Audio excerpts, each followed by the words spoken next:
Hello, everybody. This is No Bones About Wrestling, and I am one of your hosts for the evening. Asa, how are you doing? And tonight is one of our retro watch along nights, and it's February 13th today. So I figured we're going to watch St. Valentine's Day Massacre, which is a pay per view from February 14th, 1999. So WWF, they used to do what were called in your house events. So they had the big pay-per-views, Royal Rumble, WrestleMania, King of the Ring, SummerSlam, and Survivor Series. And then they had pay-per-views every month. So the other ones ended up being, they would be called in your house, and they would have a one-time title, like No Way Out or Rock Bottom or, this or that or the other. And so one of them, which I'm trying to pull up now on Peacock, is called St. Valentine's Day Massacre. So I urge you to go ahead and pull it up as well if you haven't. Just give me 1 second here to get it going. But yeah, and if you haven't watched one of our watch alongs, I'm going to give people a little bit to get into the studio here. And all right, so all you got to do is search for Saint Val, ST space VAL, and it comes up. If you search for that on Peacock. And then what you want to do is start playing it, and then um, start playing it, pause it real quick, rewind it back to 0, and then pause it. So you have it paused at all zeros is what you want. And then in a couple minutes here, I'll do a countdown, and we all start at the same time. So I'm trying to get it paused right now.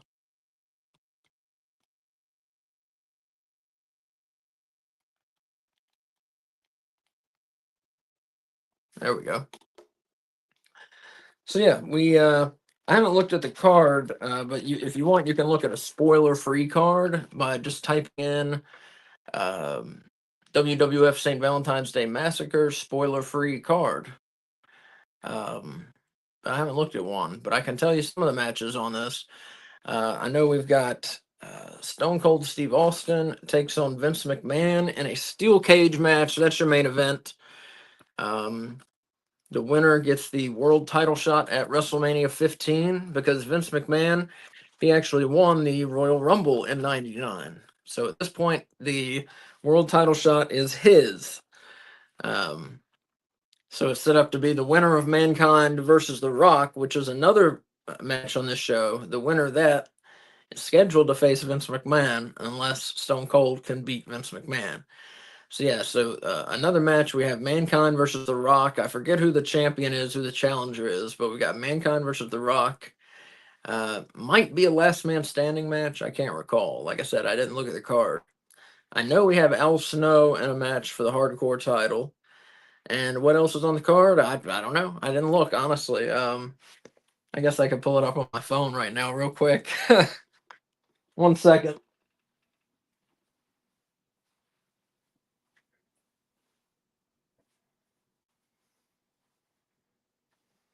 I'm going to still give people a couple minutes. Again, just go to Peacock and search for Saint Val, Saint space VAL.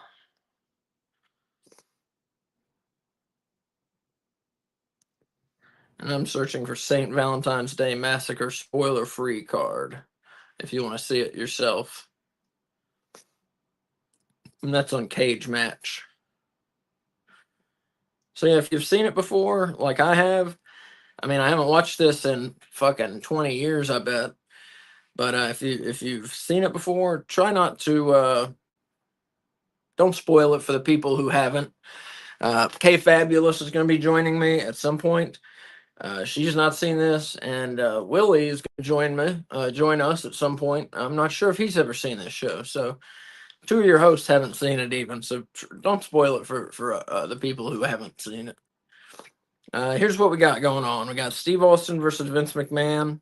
We've got Mankind defending the world title against The Rock in a last man standing match. Hey, what's up, Eli? We've got China and Kane, accompanied by Shane McMahon. I don't remember that. They take on the team of DX, which is Triple H and X-Pac. We've got Ken Shamrock defending the Intercontinental title against Val Venus, accompanied by Ken Shamrock's sister, Ryan. Special ref is Billy Gunn. We got a World Tag Team title match. We got Jeff Jarrett and Owen Hart, accompanied by Deborah, and they defend against D'Lo Brown and Mark Henry, accompanied by Ivory.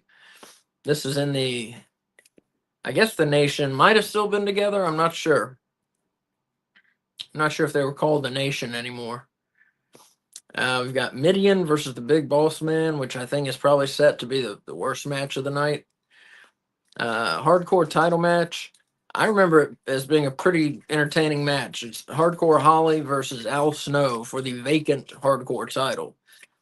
And, well, I said that would be the worst match. This is another competitor for worst match. Blue Dust versus Gold Dust. And Blue Dust is the Blue Meanie dressed like Gold Dust. So yeah, quite a card, quite a strange card, but it shows you how strange 1999 was in the WWF. I mean, hey, what's up, Switch? Willie is coming tonight. I'm not sure where he is, but I sent him the link, so he should be here. And K Fabulous is coming on also tonight. Yeah, like I said, it's just some weird stuff, you know. Austin versus McMahon in a steel cage. China teaming up in a tag match against two other men. Billy Gunn is a referee. Midian taking on the Boss Man. You got Blue Meanie as Blue Dust. Just weird stuff on this card, so it should be fun to watch. And Owen Hart, this was about 3 months before he died in the ring, actually, doing that stunt. So one of his final pay-per-view appearances for Owen Hart. But yeah, I'm excited to watch it, and we're gonna get started pretty soon here. I've been running my mouth for a little bit, so we'll probably. I always try and start about 8, but I think we're gonna try and start about 8:06. That gives people 2 more minutes. Eli, what are your autos on your wall? All right, while we're killing time, I guess we can do that. So I have several, but I try and switch them out. Let's see. We've got the Midnight Express with Jim Cornette, and that one's autographed by Beautiful Bobby. We got Thunder Rosa over there. I think you can see it. Yeah, that's Thunder Rosa. Down here we've got El Hijo del Vikingo with the AAA title, AAA Mega Champion title. And then over here beside him is Darby Allin. We just got that one. K Fabulous met him in November. Like I said, I have others, and there are others we're gonna switch out and just, you know, it's like random days. We're like, let's switch them out, you know. I mean, I've only recently, only like last year, started collecting autographed pictures, and it's kind of a fun hobby. I never really cared about it before, but it's pretty fun once you get into it. And the better part about it though is getting to meet these people. Like the only ones we got and didn't actually meet them were Thunder Rosa and El Hijo del Vikingo. Those were gifts from Dylan. But all the others that we have, we actually got to meet the people, and some of them were in the picture. But yeah, it's fun to meet the people and get a picture. That's the way I like doing it. Eli says, "Sweet man, that's cool. Yeah, I have a bunch. That's why I asked. Yeah, it's a fun hobby." Eli says, "Yeah, I started last year too. Mystery boxes help too. Yeah, I get the AEW All Elite crate. So a bunch of hours are from that. So that's another one. I don't get to meet the person, but I do at least get a signed photo. So that's cool. But this one with Darby, K Fabulous did meet him. Like I said, here I did meet Bobby Eaton for that Midnight Express one. All right, we're gonna get started on the show. Um, so yeah, I'm not sure where Willie is. I sent him the thing. But he said he'd be here. Hopefully he is. Kay, when you get a chance, can you check with him? Yeah.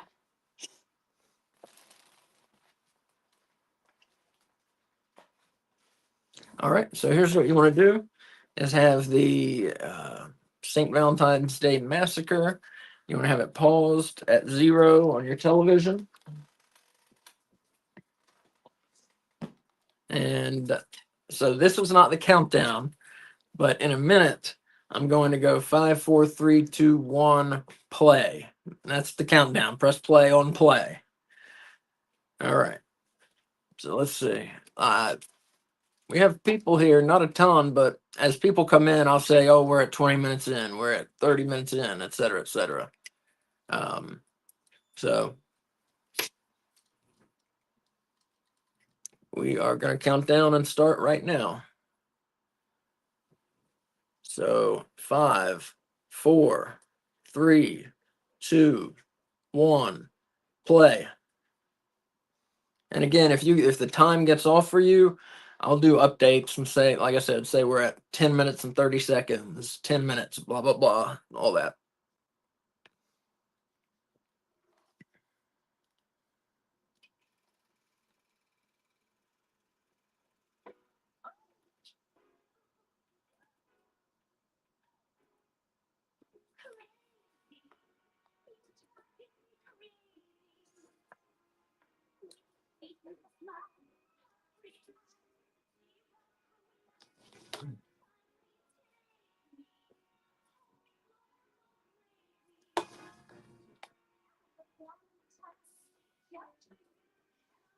Got a little clip show, black and white clip show of Stone Cold and Vince McMahon here.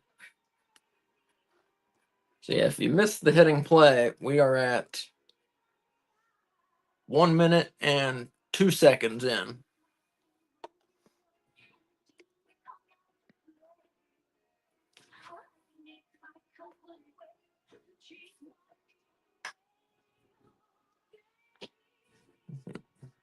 And now we got Mankind and The Rock compilation. Well, just a couple images in my compilation, apparently. And Mankind and The Rock had a pretty hot feud going from November of '98 till February here of '99. Switched the title back and forth a couple times.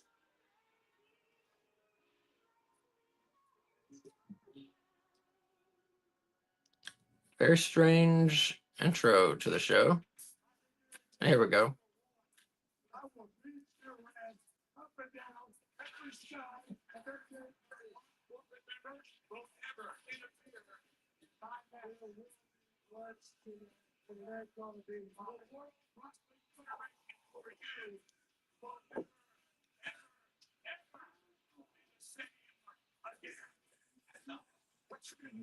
Yeah, as I said, there's a big surprise at the end of the show. If you remember it, don't tell people what it is, please. No spoilers, because like I said, I'm sure people have not seen this who are watching, and I know my co-hostess Kay Fabulous has not seen this show. So, halftime heat, I remember, says Eli. Yeah, that was one of the title changes actually. Uh, Mankind pinned The Rock with a forklift, I think. And that was 99 halftime of the Super Bowl 1999 and got a big rating. Got like a 7 point something for WWF. Just a random 20-minute match that's halftime of the Super Bowl.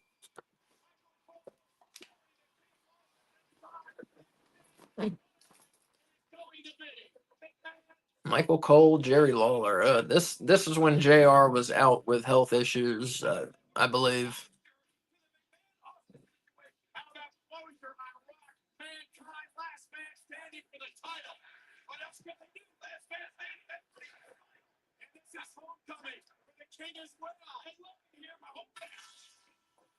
Here we go. Gold Dust versus Blue Dust.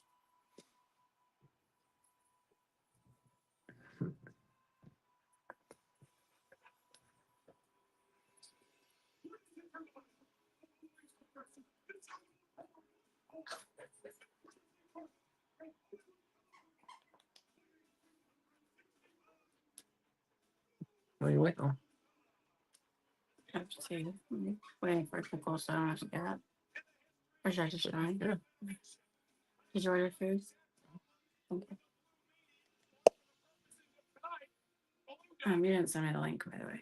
Oh, wait, hold on, wait, no, my phone. Send it on X. X, okay. Sorry. I didn't see it in there.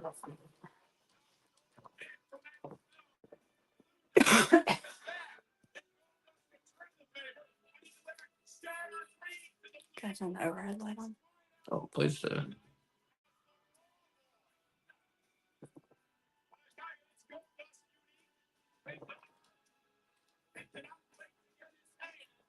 So I'm talking to K Fabulous. If you can't hear me, she's beside me and getting ready to kicking off in a big way. Yes, it is. Gold Dust versus Blue Dust. A match that means almost nothing. Because I would say Pride is on the line, but when one character is Gold Dust and the other is a mimic of Gold Dust, I'm not sure if there is even Pride on the line here. So I don't know what to say. It'll be interesting. And I can't believe they gave this a pay-per-view spot. We'll see. It might be great. We'll see. You never know.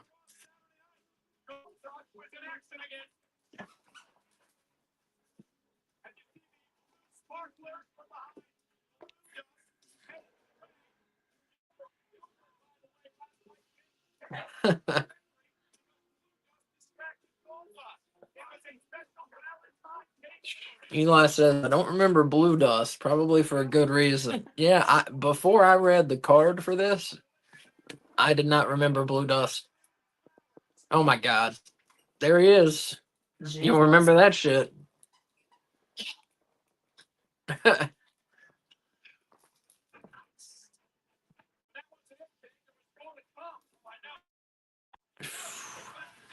And K Fabulous is here. Hey guys. Welcome. Thanks. Sorry, I'm late. I was walking the dog. So are you excited? And for those of you who have just come on with us, we're watching St. Valentine's Day Massacre. You go to Peacock. You go to Peacock. Go to Peacock. Go to Peacock and search Saint Val VAL, and it'll come up. You start it, and we are at 6 minutes 45 seconds in right now. If you want to join where we are. Hey Eli. Yeah, Eli's kind of new, but he's cool. He's been talking to us a lot. So yeah, he's a new regular, I think. He was on last night with us. Oh, AW Weekly? AEW Weekly, yeah. Sorry. And the watch along. I was gonna say, I normally do that show with them. But I've been sick. Asa? With them. Oh. Yeah, that's what I was saying. But I've been sick, and so we don't want me coughing all over everything. I'm better for the most part. Hey, Eric.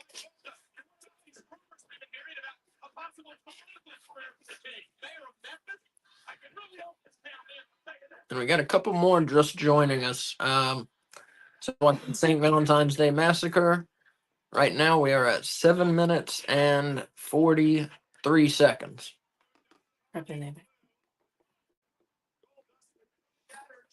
He says, hope you're feeling better. Thanks. Yeah. She's had COVID, and I had COVID, but she was doing worse than I. I've just been tired, really tired, but. Yeah, I was sick for like 2 weeks. Yeah. And I still have a cough, but that apparently is never going away. So it's fine.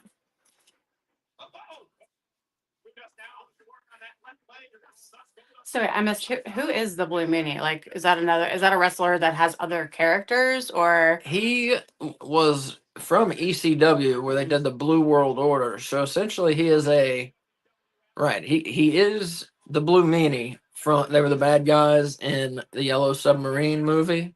Oh, yeah. How he got away with doing that, I have no idea. But that's what he is. And then sometimes he mimics other wrestlers' characters. Well, it might be But because to make them blue, as in blue dust, or oh with my Scott. God. There's a naked tush. Yeah, or with Scott Hall, he made him the blue guy instead of the bad guy. Things like that. Do you think it's because the Blue Meanie sounds like a mascot name? And at this point, maybe lots of people wouldn't get that it's a reference to a cartoon from like 20 years prior. I bet the Beatles lawyers remembered it was a fucking cartoon. Isn't there like a professional sports mascot called the something meanie? Though? I have no idea. Not that I know, but Huh. there may be. Oh, wait, am I thinking of the Green Monster? The Green Monster is a wall. Yeah. But I mean, I just. Oh, nice moonsault. He missed, though. Wait, what's their mascot's name then? That walks around. Who? Red Sox? The Red Sox. Yeah. I don't know. It's not the Green Monster. That's a wall. I That's know. I thought it was named after the wall. I know it's a wall. Goldust wins, mercifully. So for me and the people that are just joining us, can you run down sort of like the highlights of the card? Yeah, well, I know you don't need to do a full rundown. I already did it. I'll just say Yeah. the big two matches. Mankind defends the world title against The Rock in a last man standing match. And the main event is Stone Cold versus Vince McMahon in a steel cage match. The winner gets the world title shot at WrestleMania 15, which Vince McMahon currently owns. He put it on the line against Stone Cold. Mhm. Oh my God. And there's Shattered Dreams. So I think that was the end of Blue Dust. I'm glad you're doing better, Eric. Yeah, being sick is no fun. And Eli said he had it for a bit too. Yeah. Oh, and here's someone. Is that? Nope, that's just That's you. me. I wonder what's up with Willie. I don't know. I sent him a message. Oh, okay. I sent him the link. Seems Okay. like we should get his phone number. Yeah. I don't know.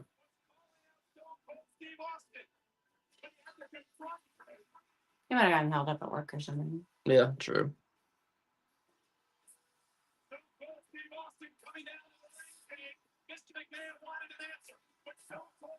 So what year is this? This is Valentine's Day, 1999. What other WWF pay-per-views are named after historical events? Are there any? I don't think there are any. So yeah, if you don't know, the St. Valentine's Day Massacre was a mob-based slaughter that occurred on St. Valentine's Day in like the 20s or so. Mm-hmm. That's why we had that weird 1920s type video lead in to the show. But yeah, any others based off of named after historical events? None that I can think of, but I don't know. They've used a lot of pay-per-view names, so. Wasn't it And Mob? see here that's a there's a pyramid out there in Memphis. Oh. Why? Is it like an art installation or is that top of a building? No, that's where they are. They're inside a giant pyramid? Yes. Oh. Here's the hardcore title match. I forget why. St. Valentine's Day Massacre, wasn't it like mob people dressed as police that stopped other like rival mob people and then slaughtered them? Something like that, Yeah. I think, yeah. Oh, Eric said he had stomach flu. That's Oh my God, gross. sorry. That's no good. That's running like rampant through Forsyth County schools. Yeah. So Al Snow here, this makes me think there's a series on Netflix. I talked about it last night. But if you like wrestling, if you like seeing the behind the scenes of wrestling, especially, Al Snow runs a company called Ohio Valley Wrestling. It's an independent company. And there's a series on Netflix. It's 7 episodes. It's called Wrestlers.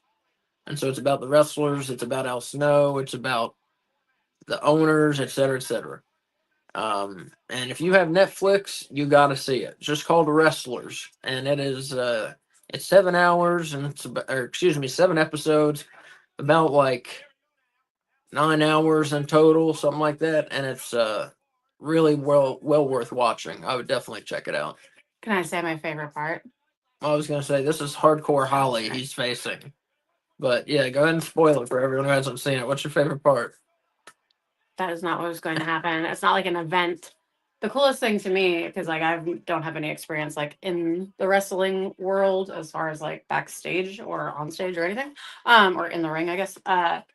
But you really get a good glimpse of like Al Snow's process in planning a show and executing a show. You get to see the wrestlers like practicing and talking through their moves.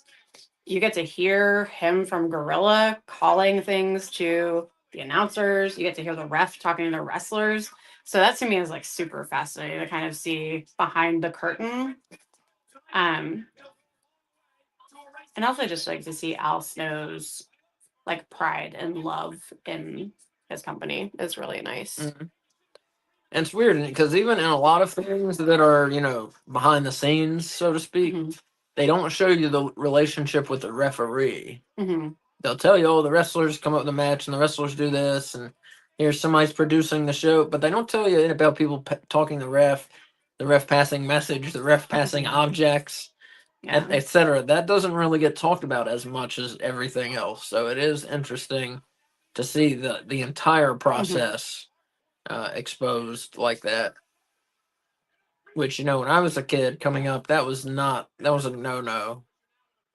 Like, if somebody found out about you telling any of that, you were blackballed. Things have just changed so much. Mhm.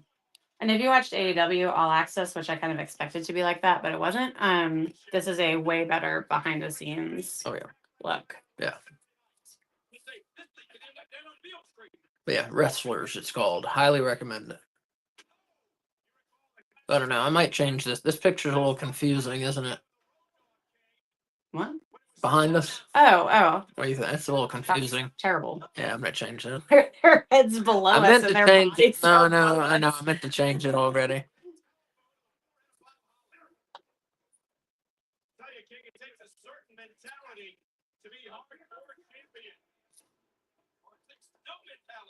There we go. We're doing that one. I'll stop talking about wrestlers in just a second. But he also talks about how he came up with the idea for like head and stuff, and that was very interesting. Yeah. So we keep having folks join us, which is great. Yeah. But next time be on time.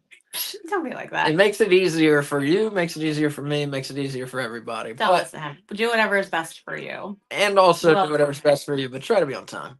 But I'm glad you're here. And here's what point we're at. We are at 16 minutes and 22 seconds. With Hardcore Holly versus Al Snow for the vacant hardcore title. And I believe they're headed outside here. Oh. I thought that was a snow shovel for a second. I was like, Jesus.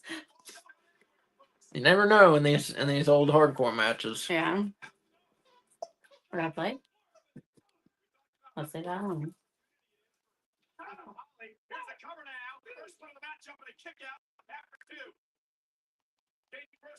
Big opportunity here for Bob Holly in a long time. But what about Al Snow?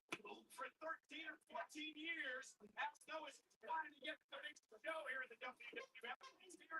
And as a champion. That's enough. Okay. Are there any colleges that have like classes in like the history of wrestling or like pro wrestling in the South and its effect on like the culture or anything? That's a good question. I hope so. I've never heard of such a thing.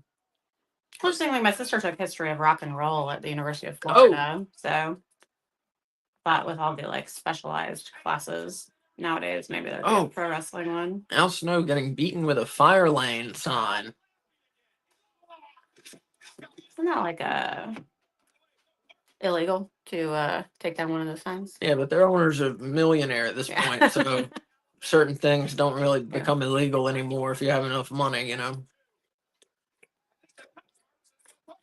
Eli says he's taking classes in Maine, but hasn't been lucky enough to have a wrestling class. That's awesome. What school do you go to? I only know one school in Maine, so maybe it's that one. University of Maine? No. Oh. Bowdoin College. It's where Joshua Lawrence Chamberlain went. It is also where in the archives there's the bracelet that he gave his wife Fanny that has a little emblem for each of the battles he fought in the Civil War. I made my parents take me there when I was in 8th grade because I was like obsessed with him. UMA, very cool. Also thrown through a chain link fence now. What you're talking about and what is happening on the television are very Sorry. disparate. I spent all days in a social studies workshop. You gotta forgive me. So Johnny says if they bring back St. Valentine Massacre, they should make a chocolate hardcore match and use candy bars as weapons. I would like to see a chocolate fountain utilized, Yeah. Try and like waterboard them with it or something. University of Maine, Augusta. Very cool, Eli.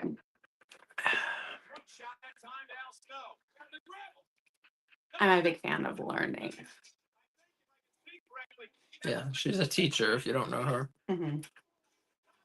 Yeah, for some of our new viewers, you may not have seen K Fabulous. She kind of hasn't been around for a week or 2 weeks. It's been 3 weeks since I've been 6. Yeah, sorry. Hi. I'm normally here like multiple times a week, every week. Eli says that's how soft they are in nowadays wrestling. That's true. And Johnny took a shower in chocolate at Hershey Park. My grandfather used to work at Hershey Park. Really? When he was retired, he worked as a security guard there. I would love to go there. I'm a big fan of Hershey's. No squeaks. Plus, I bet it smells really good. Wait, is that one of the features of visiting? Is you take a shower in chocolate? I don't know. Just got thrown onto a oh God, tree at the riverbank here. That's like one I of think the. that might is that the Mississippi River? I'm not sure. Some river. Where did you say they are? Memphis. Oh, then yeah, that would be the Mississippi River.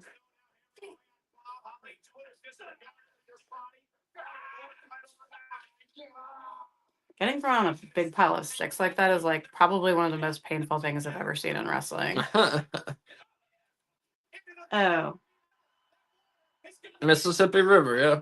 1999. There we go. That's not safe. Look at a tire right there. You don't want to go on that river. They went from inside the arena to in the Mississippi River. It's pretty awesome. That's hardcore. Yeah. That's one I'd never seen before. I love it when people try new things in wrestling. Oh, Johnny said that was a joke. I have a really hard time like telling when people are joking or being literal. It drives Asa crazy. My brain just like believes everything.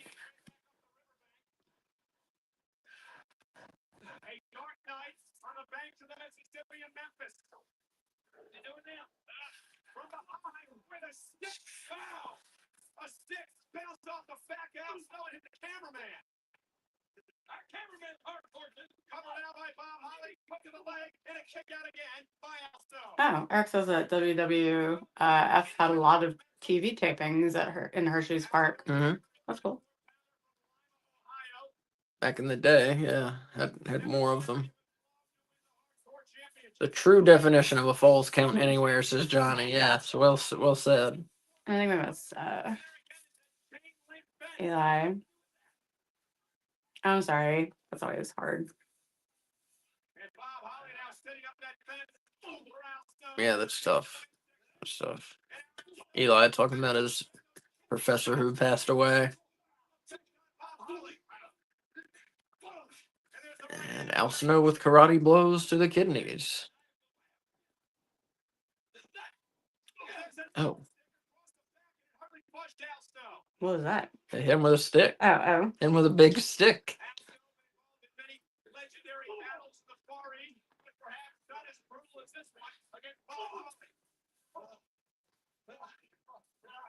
Yep. Oh, Eric says JR got sick in 99. That's why he's not on commentary right now, right? Yeah, his mother died, and he had an attack of Bell's palsy, which is where like half your face is frozen. He might have had something else going on too. But yeah, he was not able to commentate really. That's interesting. I always thought that he had had a stroke, and that's what caused He might have had one his later. paralysis. No. Yeah, no, it's interesting. I don't know So- very much about Bell's palsy. That's about all I know about it. Okay. So Hardcore Holly got the pin and wins the vacant hardcore title.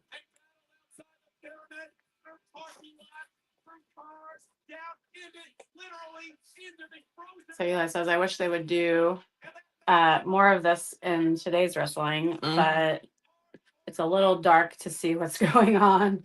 Yeah. I'm assuming that was literal, right? Like it's literally dark out there to Yeah, see I what's think happening. Okay. But yeah, I wish too that they would try different things. Johnny says, imagine a 1 hour falls count anywhere. Do they ever do like a falls count anywhere? Like you have this amount of time, whoever gets the most pinfalls in that time wins.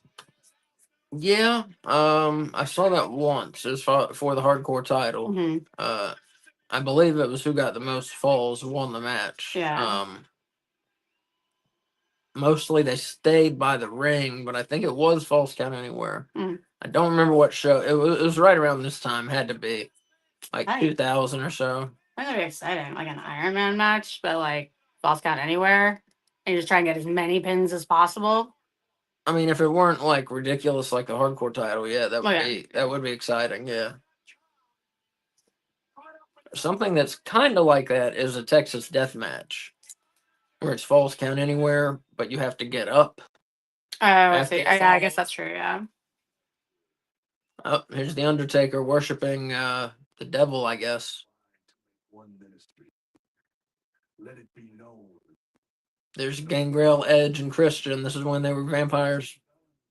Mabel took a dark turn. Yeah. He's no longer wearing like a circus tent. Nothing like the master. Is he still Mabel in this? Or is No, it- he's Viscera, Oh, that's right. I forgot. which Yeah. means guts. Yeah.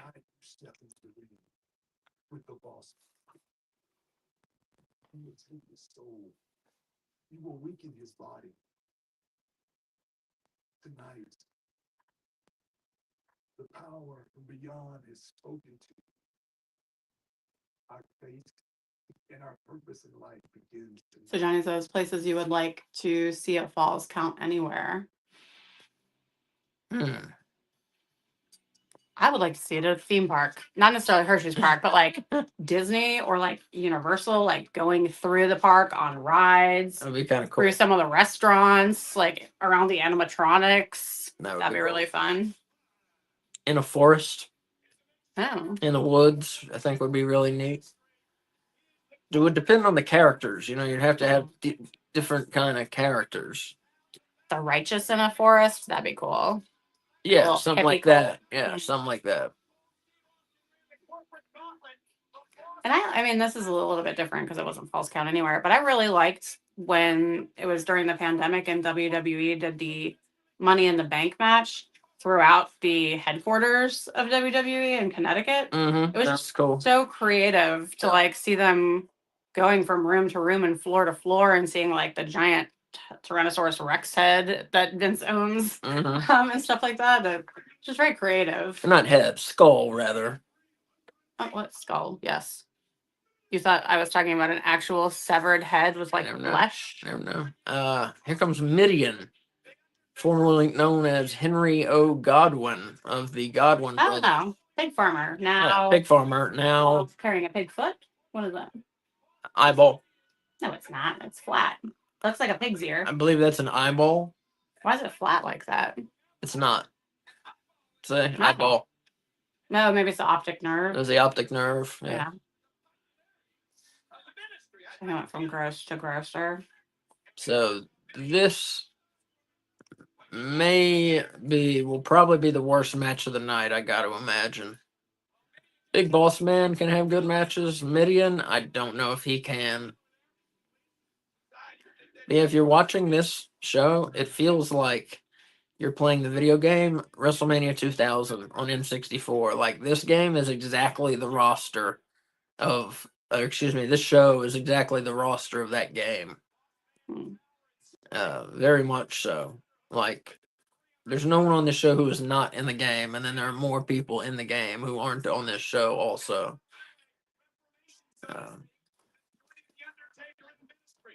Yeah, they're from a very specific period here that has now been immortalized in WrestleMania 2000.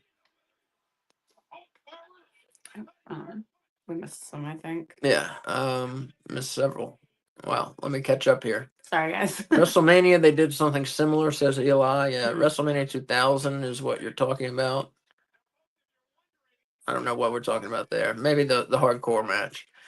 Eli says Taker didn't want to wrestle him, so he was part of the group. Haha, yeah. Eli says Viscera, that is, after he injured Taker's face. Was that back in like 96 or so? I'm sorry, I'm reading these comments real fast. Was that Eric? in there? Yeah, I think so. Oh, okay. I'm not sure. I could see him really hurting someone though. Yeah. Eric says, was the hardcore title the same title Mr. Perfect destroyed? I don't remember that happening. I'm not saying it didn't happen. I just don't remember it. Eli says different. There you go. Linda says, good to see Kay tonight. Yes, it is. Good to see her. That's Asa's mom. That's my mom. So be She's nice to awesome. Linda. Don't be mean to her or you'll be banned. WrestleMania 2000 was a classic. I think he's talking about the game. It was a lot better than the actual event. And yeah, Eli says around 96 when Taker and Mabel had a feud. Yeah, okay. And Taker, I think more that like Phantom of the Opera looking mask thing. Is that? I think that's what we're talking about. She can take it. No. All right, so we are at, for those of you who just joined us, wow, a bunch of you just joined us. Yeah, I was gonna say time. We are at 30 minutes and 32 seconds into St. Valentine's Day Massacre. So catch up with us. We're on the Big Boss Man versus Midian match. And again, real quick, 30 minutes and 46 seconds.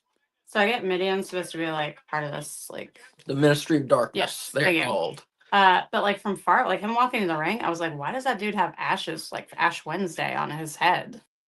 Because of what, like how he has that symbol, like it really looks like Catholic ashes. Maybe it's supposed to. Well, no, because when they zoomed in, it's like very clearly like a symbol. I think it's just like so small that from far away on TV it doesn't read well. Yeah, there was the Ministry of Darkness, and then they merged the Brood. The three vampires merged with them. And then eventually, spoiler alert, the Ministry of Darkness merged with the Corporation to become known as one of the dumbest names in wrestling history, the Corporate Ministry.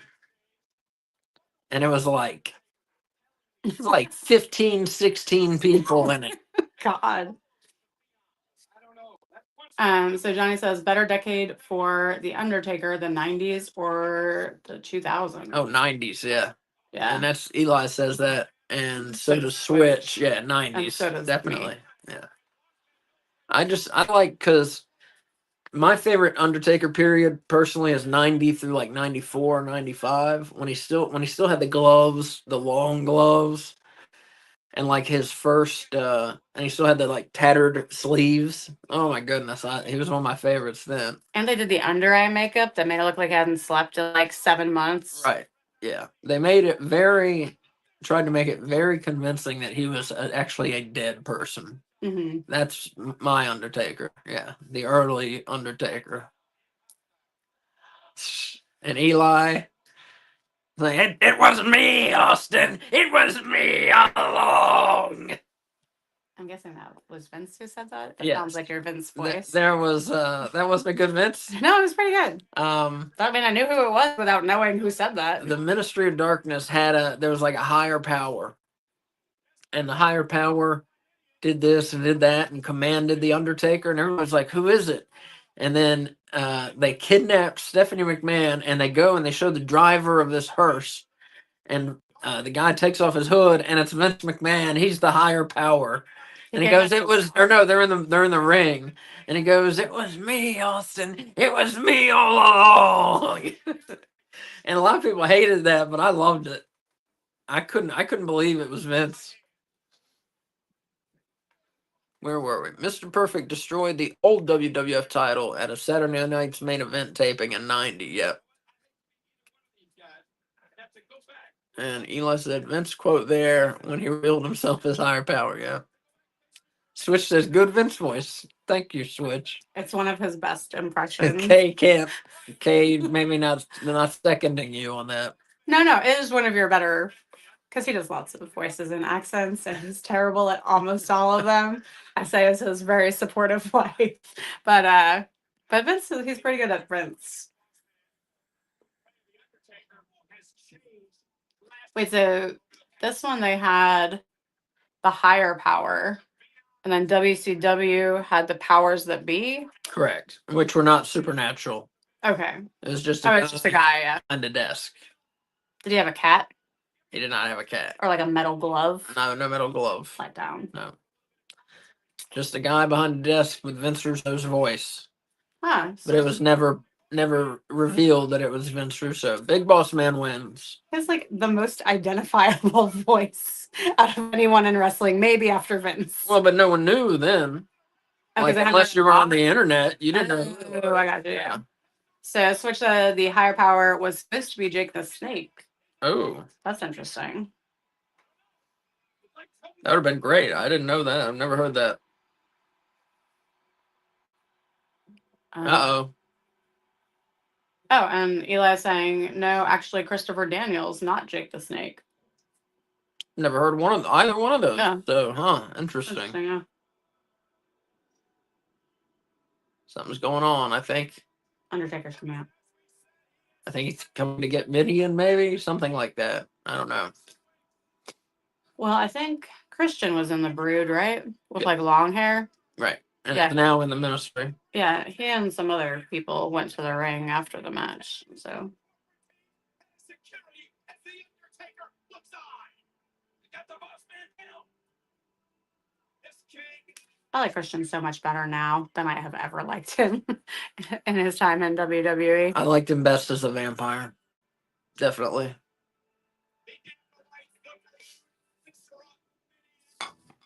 Oh, Ron Simmons is in it? Yeah. As Farouk now? Okay, yeah. Oh my God. Bradshaw. Oh, I was about to ask who that was. He looks different. Yeah, Bradshaw, Farouk, Viscera, Edge, Christian, Gangrel, Midian, The Undertaker. Bradshaw was at our most recent indie wrestling show that we went to. He did like a run-in and clothesline someone. We gotta find seats where the people aren't crazy about you standing up next time. Oh my God. These women they were like 2 rows behind us, and we were in like the 4th row or something. Yeah. 3rd row. Anytime anyone stood to cheer for an entrance, they would just be like, sit down. Like, what? Have you not been to a wrestling show? Right, yeah. People are going to stand up for shit. It may not be fun, you may not like it, but you better deal with it if you go to a wrestling show. Especially for entrances. Yeah. Like, come on. Like, how would the wrestlers feel if they came out and everyone's sitting down? They were just, exactly. like, golf clapping. They were just some lazy bitches. You know? They're just some lazy old bitches. Yeah, but I'm wondering what Bradshaw, like, he's not going to be at the next show, so I wonder where they're going with that. And He's just been doing it. He's been going around the country to indie shows and clotheslining people randomly. Yeah, that's fun. Oh, I thought you knew that. No, I didn't know that. If you followed our X account, you would have known it. There's too much social media. I said our X account. Yeah, I rely on you to tell me things, so I don't have to look at X. Switch said he heard the Fallen Angel 2 was going to be the higher power or greater power. I think it was the higher power. That's what they were saying. Yeah. Johnny said corporate ministry versus NWO would have had the best 10-on-10 tag match of all time. And Eli says, but no one knew Daniels back then, so Vince nixed the idea. Yeah, Vince was a better one than Daniels. I think I have heard that now that we're talking about it. How tall is JBL? That dude's fucking tall. He's like 6'8". Yeah. And he was wearing a cowboy hat, like a Stetson cowboy hat. And so Got like another 5 inches on top of that. Mm. That dude's tall. And Switch says, as much as I love Taker, I didn't care for the corporate ministry. It was just too many people. Yeah, it watered down his gimmick, I think. And Eli says, in TNA, Bradshaw clothesline half the roster. And Johnny says, better decade for Shawn Michaels in ring work, the 90s or 2000s? Probably the 2000s. Wow, no, that's tough. I'm gonna go with the 90s. That's close. I haven't That's seen close. as much 2000s Shawn Michaels. Mm. I've seen 90s, so I'm gonna go with 90s. He did retire in March or April of '98, so he wasn't around the last 2 years of the '90s. So that might hurt him a little there. But I also don't think he came back in the year 2000. So Mm. I don't know. Eli says more title runs, so the '90s. I just say better matches. I mean, Mhm. Michaels versus Stone Cold, Michaels versus The Undertaker, We had a bunch more people. join Michaels us. versus Bret Hart. I mean, we didn't see Michaels versus Hart after that. For those of you who are just joining, we're watching St. Valentine's Day Massacre. It's available on Peacock, and we are at 39 minutes and 47 seconds. Eli says, watch him against Triple H. Was a good feud in 2000. Okay. Yeah, that was around the time I was out of wrestling for several years, and it was from like '02 to like '08. I was out of wrestling. I was doing like college and 2 or 3 jobs and all this other stuff. And I didn't start watching wrestling until like 2009. Johnny says he came back in '02. Yeah.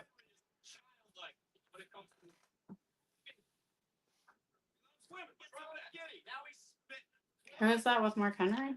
The woman? No. D'Lo Brown. Oh, okay.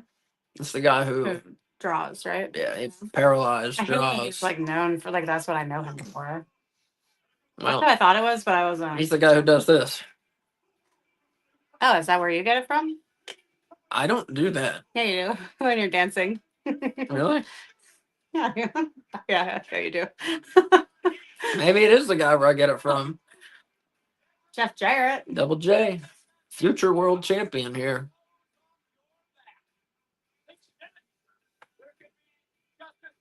Okay, now you can tell me who the woman is. That's The woman is. Ivory. She was a longtime female wrestler. And here, the object of Mark Henry's affections.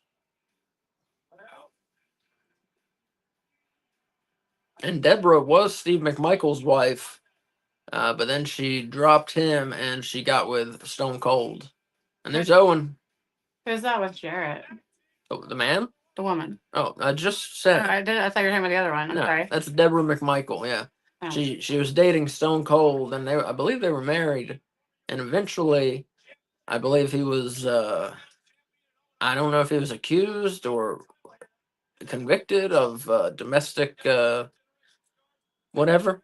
Violence? Yeah, Stone Cold?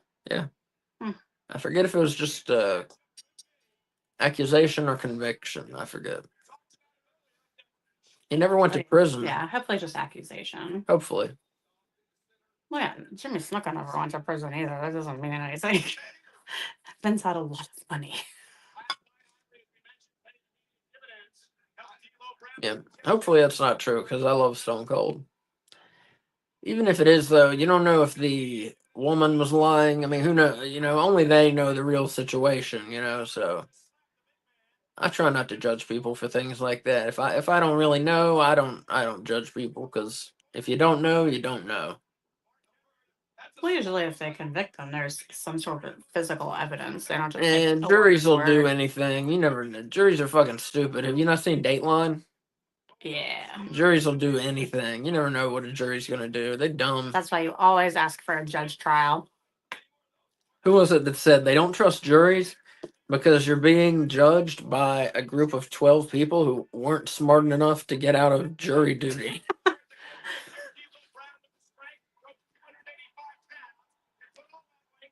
I dated someone that like loved having jury duty. He would dress up in like a suit and a tie and show up for it like super early. because he thought it was his civic duty. Who was that? Adam, same guy that got me into wrestling. Oh, I'll be you're right back. about to hear our dog freak out. Everything is okay. It's just a pizza. Ripley, in. Nope.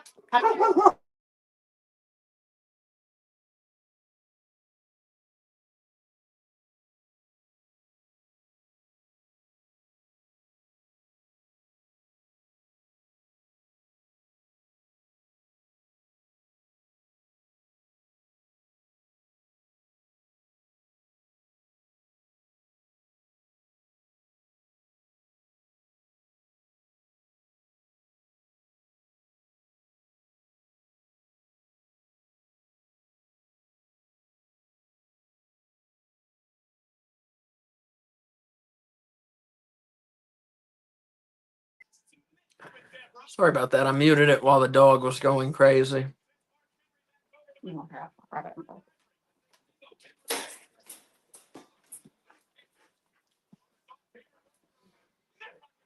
Where's the chest protector? Says Eli. I know. I don't think I saw him with it. That's like one of the first things I think with D'Lo Brown. And sexual chocolate, was he known by that at this point?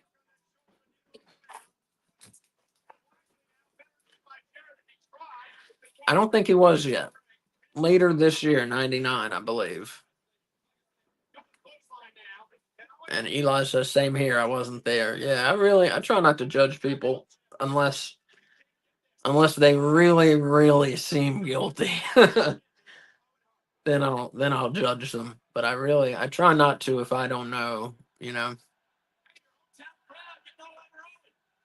And even if someone is judged guilty for things, I believe in forgiveness. I believe in second chances. I don't think people are unredeemable. Because if you did, that's a really depressing view of the world, I think. You don't think people can change? Because I think people can definitely change. I think most people don't change, but I think people can change.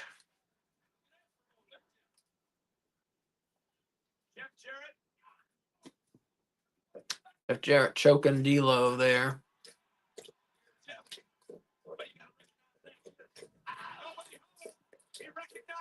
Johnny said, and if I see video evidence, right? Yeah, if I were on a jury, it would take a lot for me to convict someone. It'd take a lot.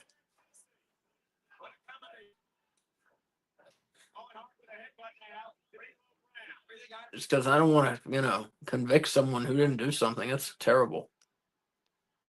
I forget who said the quote, but something like, "Better 1,000 guilty men go free than one innocent man be punished." And I believe in that.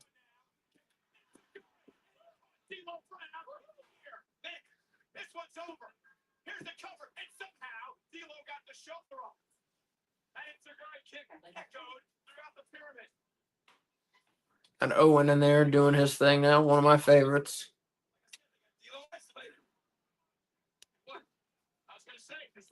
Taking on his former Nation members. Owen Hart was in the Nation of Domination. Really? Yeah, they did that to convince everyone, I guess, that it wasn't or when they wanted to change the look of it from being a black supremacist group. They wanted to change the image, so they were like, put Owen Hart in there. Here, you'll need to add yourself back.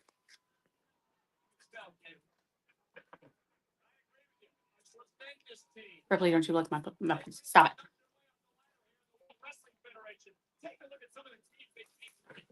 know it. They defeated the New Age Outlaw. They defeated the Brute twice. The Boss Man and Shamrock. Wait, I forgot who came in with the belts here. Was it? Oh, it was Owen and Jarrett. Yeah, they're the champs.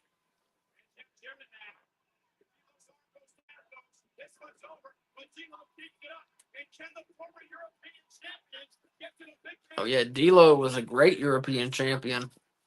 He was one of the best. Kind of turned it into a comedy belt a bit, but he defended it against a lot of people. Nice spinning wheel kick by Owen.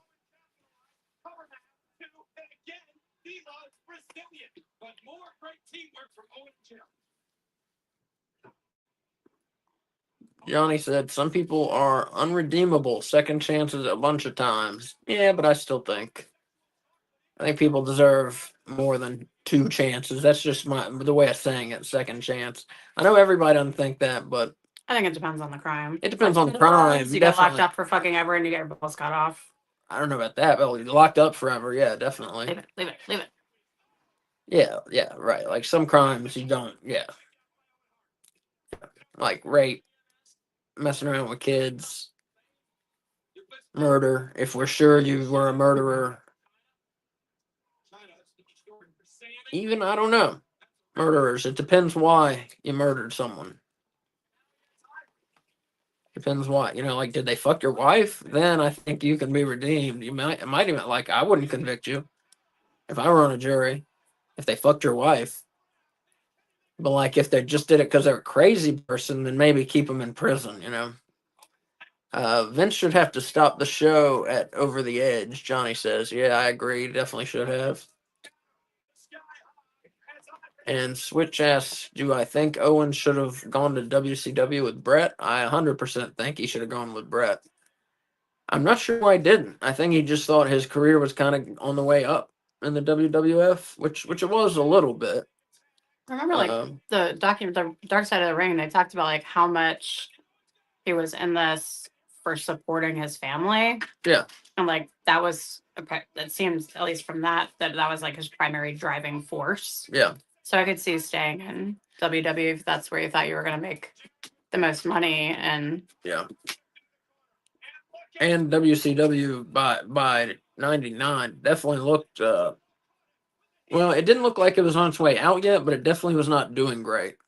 Or maybe he saw what they did with Brett and was like, nope. Yeah. Average Asia, howdy. Hey, how's it going? Welcome. Eli says they offered him a really good contract to stay in WWE. Talking about Owen, okay. And Johnny said, "You're a nice guy. Be careful of people taking advantage of your niceness." I appreciate that. I'm not as nice as you think I am, though. He's not. So I appreciate that, though.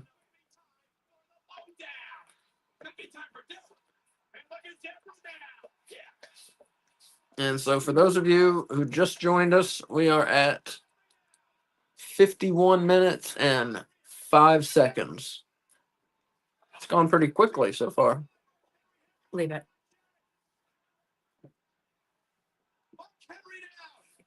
Well, you have water. Go get water.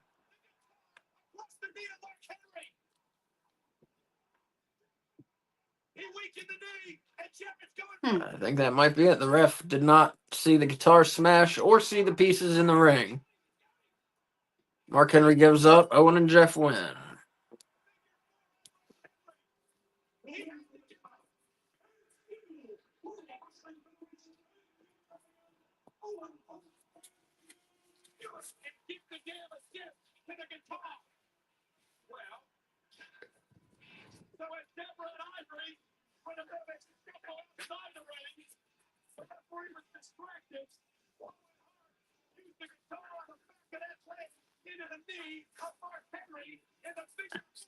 Stop. Please sit down. So Eric saying, "Do you think Owen was murder?" And then Eli saying, "I think it was a malfunction of equipment. Mistakes happen. We aren't all perfect." I think it's partially to blame for like cost cutting measures because they went with a different company than the one that normally did his repulsion. What's it called? Repelling? Yeah. Again, this is I think from Dark Side of the Ring. I don't know. I've watched a lot of stuff about Owen. And I mean the WWE and I think the Hart family sued the manufacturer of the harness. Although in Dark Side of the Ring, Martha goes on for a long time about the carabiner that held him Right. on because it was a sailing carabiner that was a quick release carabiner, which had no business being on any kind of rappelling equipment. But then since there's like records of them suing the manufacturer of the harness, I mean, it could have been multiple issues, I suppose, So, in short, I would say, I guess not murder, but I think manslaughter, Negligence. negligence, yeah. Because based on every interview, as Kay said, the equipment that they used Mhm. was not correct, and the company that did it sucked. Mhm. Um, so yeah, I mean, WWF was to blame. It was more than just an accident. Like, Mhm. he fell. That part was accidental, but I believe the equipment should have kept him from falling all the way If it was the right equipment. if it was the right Yeah. equipment. Yeah. But yeah, so yeah, I think it's WWF's fault all the way. Yeah. And that company, obviously, and that company. But I mean, anytime you are gonna put your employee's life in the hands of someone else, like you have to vet the company, like Yeah. you don't want to go with the cheapest option, not just because it's bad optics, but because people can die. I have seen very little of Mankind. Really? Yeah, I was thinking about it. I've seen a lot of Cactus Jack, a smidgen of Dude Love, and a lot of like Mick Foley. Mm-hmm. But Mankind, I've seen some promos and him like accompanying people to the ring, but I don't think I've seen that many matches of his. I don't even, does he wrestle with the headgear on? Mhm. Yeah. We'll watch some. He used to be a different character than this. This is when he was a face. When he was a heel, he wore like all brown and stuff, Mm-hmm. and he didn't. He would pull his hair out, and he didn't. He lived in the boiler room, like Freddy Krueger. Yeah. That's cool.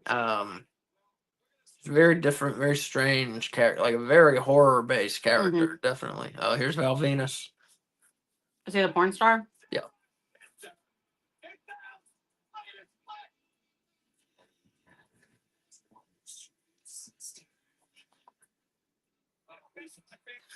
Oh my god. I love Val Venus. Oh.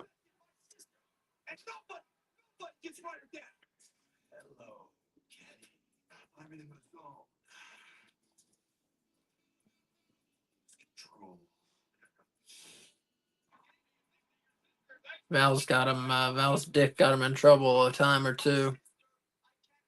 In real life? No, in the story. Oh. No, in real life, he's some asshole libertarian. That's Ken Shamrock? Yeah. Looks like Paul Roma. Like from like the A little, they do yeah. look a little, yeah. That's what I thought it was for like the first half of it. Ken Shamrock, underrated as a wrestler, I thought. Not the best seller in the world or the best on the mic, but his offense looks great. He's very believable, that's for sure. Yeah, here comes, I think this is the Intercontinental title match where Billy Gunn is the ref, and we got Shamrock versus Val Venus. Yep. Oh. So Eric says, so sad the day that Owen died. Yeah. And then Eli says they kind of stopped doing it with Sting after it happened too. Mm-hmm. That's one thing that I really liked about Tony Khan with AEW, that like he asked Martha's permission to start doing it again with Sting because he wanted to make sure that she was comfortable with it since they do the Owen Hart tournament and stuff. Mm-hmm. And then Eric Tate says WWF video game was pushed back in '99. Why? Do you know? Why? I don't know what he's talking about. Oh. No. Mm-mm. Eric, you have to explain. I'm sorry. Was he talking about to take Owen out? Because I don't know. I'm not sure if Owen was in WrestleMania 2000. I guess. I don't think he is. No, I don't think he was. That would kind of suck. Like, not only did your father and your husband like die, but now we're not going to have him in this video game for like his memory to go on or to give you compensation. Yeah. Yeah, he should have been in the game. That would have been. I mean, WrestleMania 2000 to me is A lot of people like No Mercy better, but I feel like WrestleMania 2000 is probably the best WWF game. What? I thought you liked No Mercy better. The thing with No Mercy is when you put it on hard, Mm-hmm. which is where you have to put, if you're good at it, you have to put it on hard to have a fun match, Mm-hmm. or to have a match like that looks like a wrestling match, or Yeah. to have any fun, really. Yeah, you have to put it on hard, but like the computer reverses every fucking third move you do, or half of every move. Do you know how weird a wrestling match looks when you reverse a third of the moves? It's bizarre. And that's my problem with No Mercy. Yeah, I don't know why more people don't feel that way. Because probably, I mean, you're Maybe, very good at video games. A yeah, lot of people probably don't have to play it on hard for it to be interesting. I guess He's very good. that's true, especially on old wrestling games. Yeah. Huh. We went. Well, there's a barcade near us in Greensboro, and they used. I don't know if they still do, but they used to have like old consoles out with games that you could play if you didn't want to play pinball or the arcade games. And Asa challenged some unsuspecting fools into some wrestling games, and he slaughtered them. Remember who I played as? No, I do not.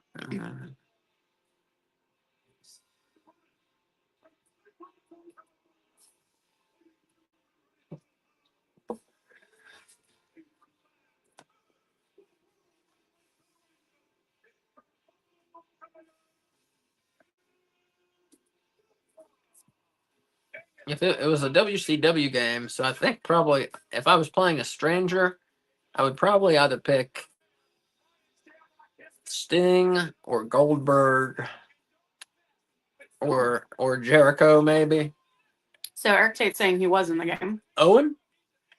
I think so. Yeah, I think that's what he's talking about. I think, okay. I don't remember. And then Eli's asking, did we try the AEW game?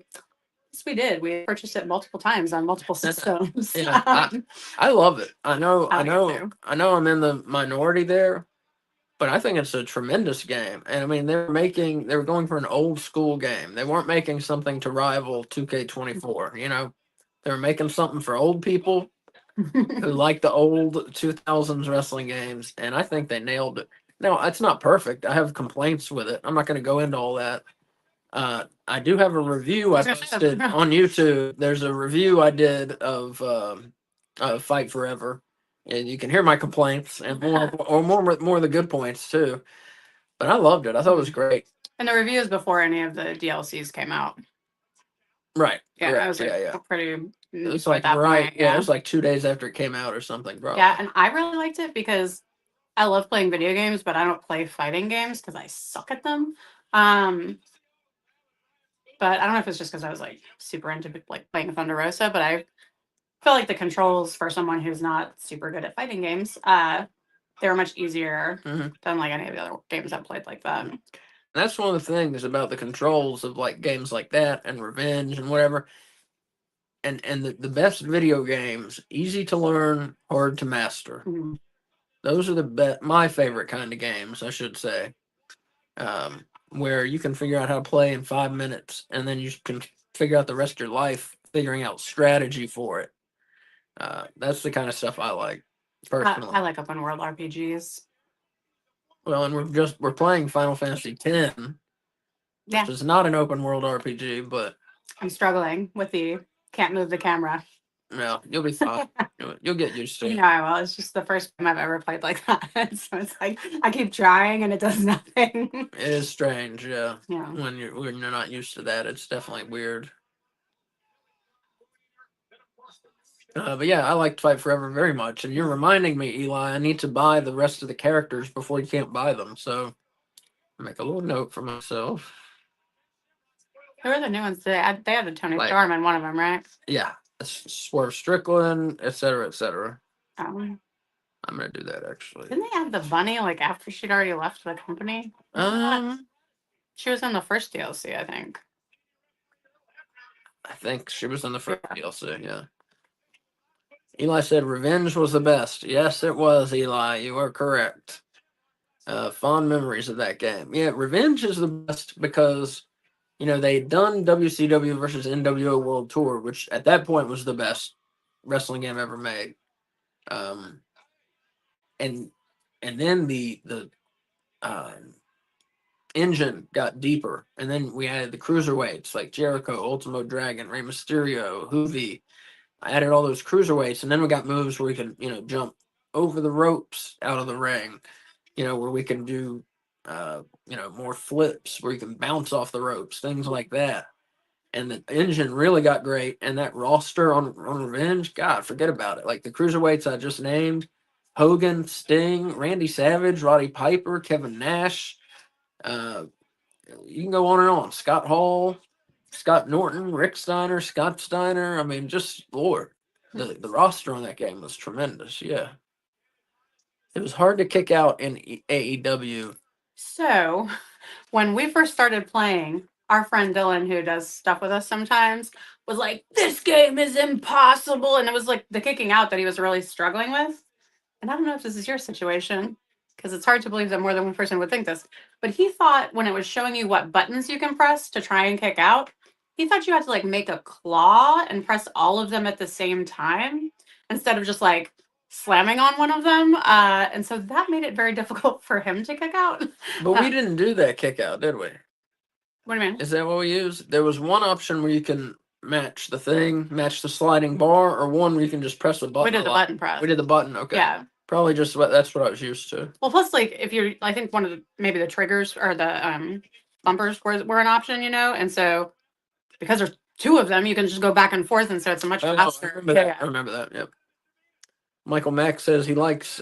Hey, what's up, Michael? He says he likes WWE 2K24, and when he plays his favorite, John Cena. That's Yeah, cool. that's cool. That's cool. I have 2K24. I've not gotten into it yet, and I need to. I'm going to before I buy 2K25. I got to play 2K24. He's got to, or his wife's not going to let him buy 25.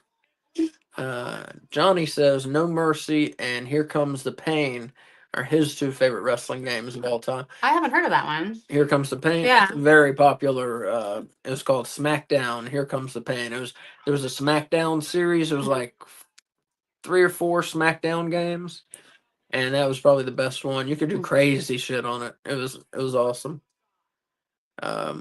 Michael Mack says when I play. Oh, he says John Cena. Sorry. Johnny says he used to make a claw to push buttons. Oh, weird. Yeah. Michael Mack, it was hard to kick out. I'm reading these from the past. Johnny, so Eli says, when you play as Cena, can you actually see him?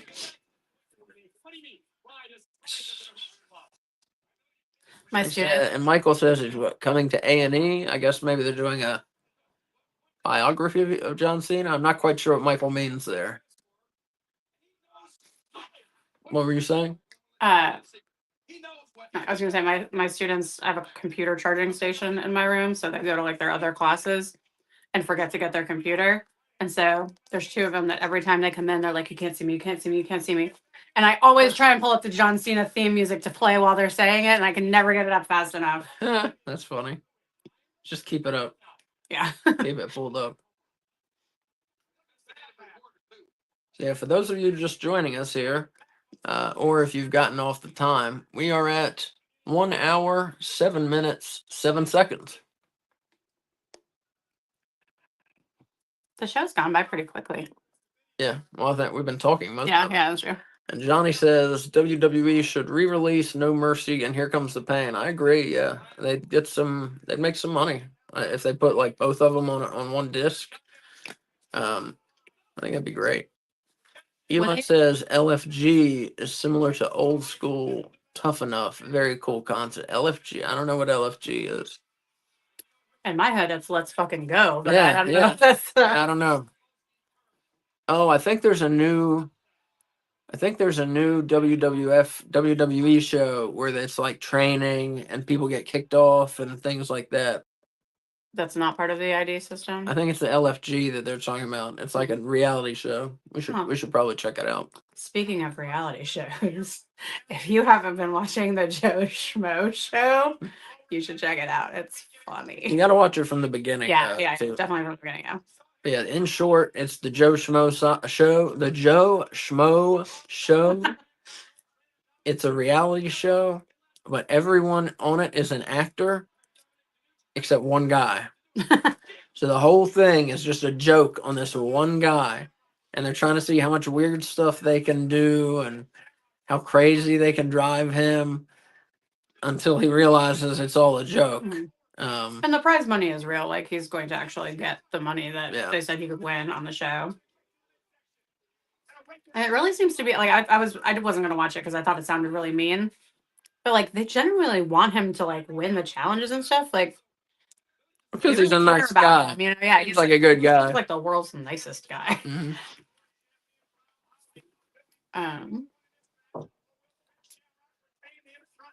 HCPT did not have JR. What? Here comes the pain. Oh, here comes the fan. Thank you. Did not have JR or the King sound. Yeah, that's important for me. The announcers in the game. Although I think in AEW, if I'm remembering correctly, AEW Fight Forever did not have that like at all. I think there was no announcing, and that helped me concentrate more. Or I might have just turned down the sound. I can't really remember. Mac says Legend, Future, and Greats, a show like Tough Enough on A&E. That's cool. I don't know what Tough Enough is on A&E. Sorry, I don't watch a lot of like current TV shows except for wrestling, and now the Joe Schmo show. And then I just rewatch The Walking Dead like over and over again, for the most part. Except I have been watching some British comedies that are new, like game shows, and they are hilarious. Should AEW do their own version for Tough Enough?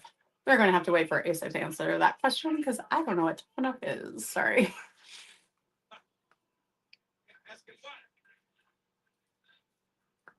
So, well, Asa's not here, and since Billy Gunn's on the television, for AEW Weekly, I don't know if they ended up doing this because I was sick, but one of the segments we talked about having was like, is there an age where wrestlers should retire? Because a lot of people have been calling for like Jericho to retire or mentioning Dustin Rhodes needing to retire. And I mean, I don't agree with either of those, but we started looking up the older wrestlers in AEW, and Billy Gunn is like way up there. But to me, I mean, he's obviously in great shape. Like, I don't know what the fuck he's doing, but he's in great shape. And he's still good in the ring. And I would say the same thing about Dustin and Jericho. Maybe Dustin and Billy more than Jericho a little bit. And then with Jeff Jarrett wanting to take on MJF, it's just interesting because like you have Ric Flair who like wrestled until he was about to like die in the ring. And his retirement match was just so sad at the end. Like, I don't know if y'all watched that with Jay Lethal and Andrade. And I forget who else, but it was super depressing to watch that. And then you have like Sting's retirement where he kind of like goes out on top with all this like pomp and circumstance. But every time I see Billy again, I'm like, God, I hope he doesn't retire. Oh, and Eli says, The Last of Us season 2 really soon. I'm pumped. Our friend Dylan, who comes on for some of the watch-alongs, he loves that show.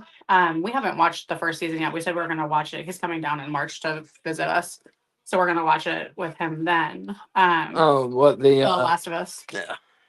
But I watched a housemate play through the video game, and I played the shit out of the multiplayer on The Last of Us, and I love it, and I love that game.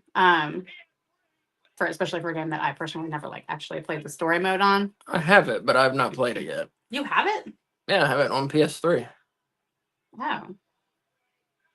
I did not know that. I would have been playing it. Yeah, I went to a video game store near us, and I was talking to the owner, and I was saying, yeah, everybody keeps talking about that game, and I haven't like I'm gonna check it out, but I haven't played it yet. And he was like, you haven't played it? And I was like, no. And then he just gave me a copy on the PS3, the original system.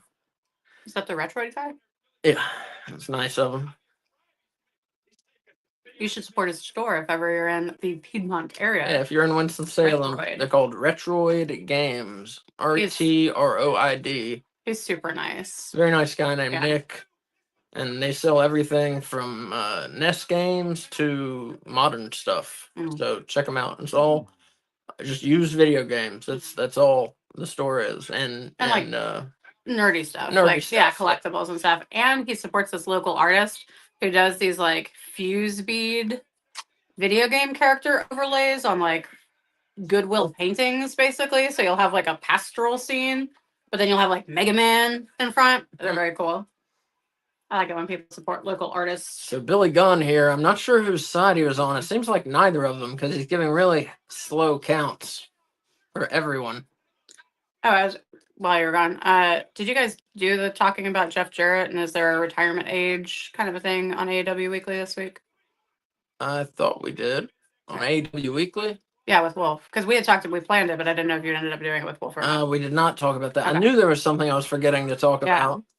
Well, I kind of talked about it while you were gone. Oh. And about how sad Ric Flair's last match was. That was sad.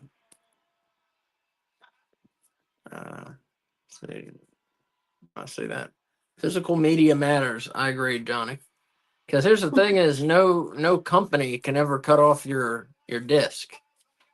You know, company can turn off your movie whenever they want to, or take it away from you whenever they want to, if they want to. Or if they go out of business, you lose all your shit. Right. Exactly. And then you're not getting it back. They're not giving you the money you paid for that shit. So that's why like 99% of my stuff I get on physical media. We have a lot of DVDs. Yeah, I rarely will download something. I like it when you get the DVD and it comes with a download code so that I can watch it from any location for right now, but we have like a safety copy. Exactly. That is nice. Well, plus on disc, you know, Blu-ray or the 4K, the discs are superior to. The discs are always superior. I don't know if people out there know this. They're always superior to the digital. 4K disc always looks better than 4K digital. Of course, you have to have the right equipment. But a Blu-ray disc always is going to look better than a high-def digital. It's just a matter of fact. And a lot of people are like, no, they're the same. They're not.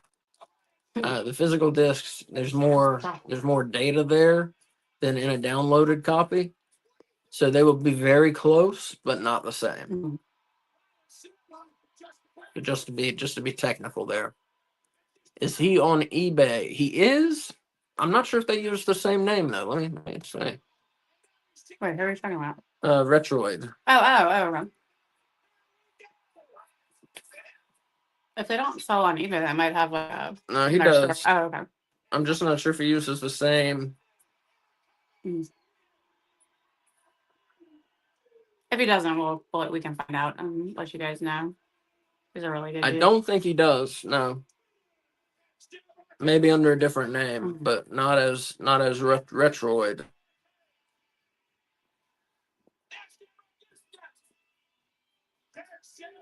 Interesting.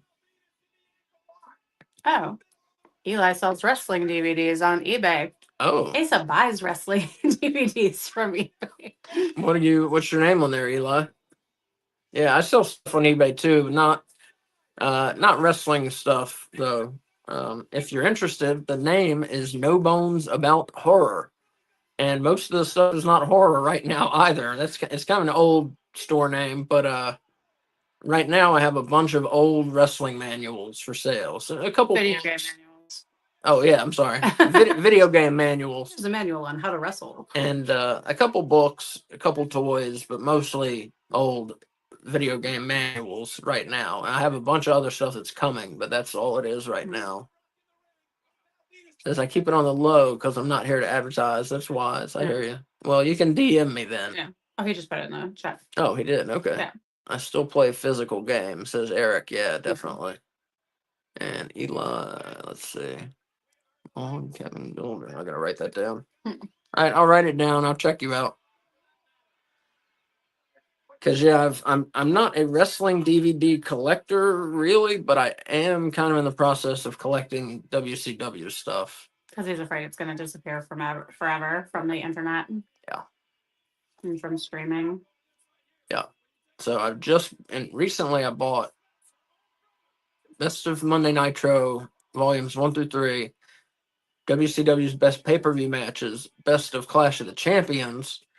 I bought the first 2 War Games on VHS, which I got a crazy new copy of. On VHS? Yeah, it's not only available on VHS. Oh. Yeah. And I have Halloween Havoc, all of them on the way on Blu-ray that a guy made. So, because I have them all, but it's on a DVD that I kind of got ripped off on. I got a DVD that wasn't even VHS quality. Pissed me off. I never got my refund because I was younger then and I didn't want to like upset somebody, but obviously nowadays I would not give a second of thought to being like, what the fuck did you send me? When you say and Eli says he sells AEW DVDs once they go out of print. We should be buying 2 and 3. With all of our extra money. Well, I have all the AEW shows. We have all those. But yeah, it would be smart to buy 2 and 3 and then sell them once they're out of print. That would be very wise. Because the niche for that is so.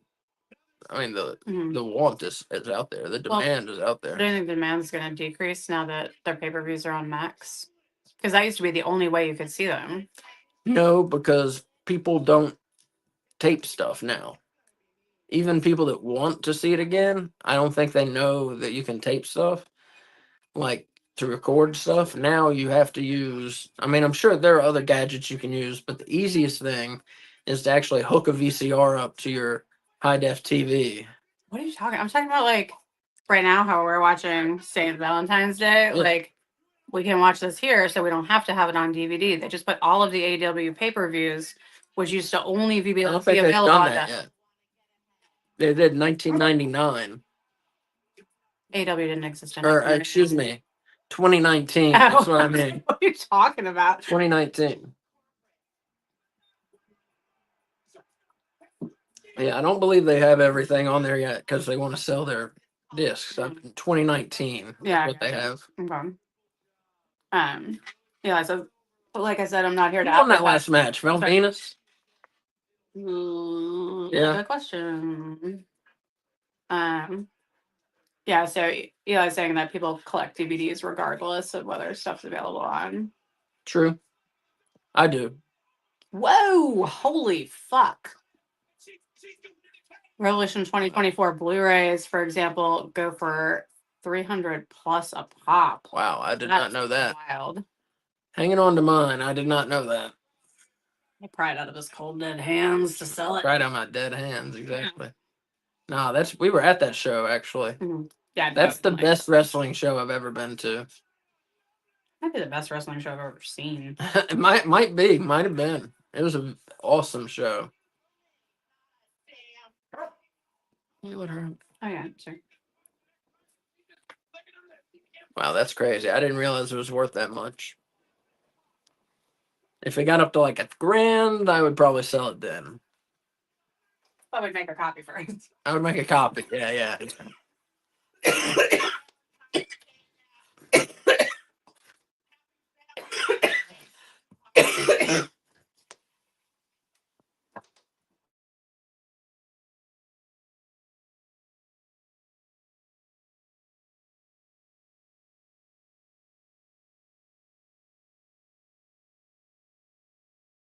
Oh, wait, still muted. Sorry for the coughing.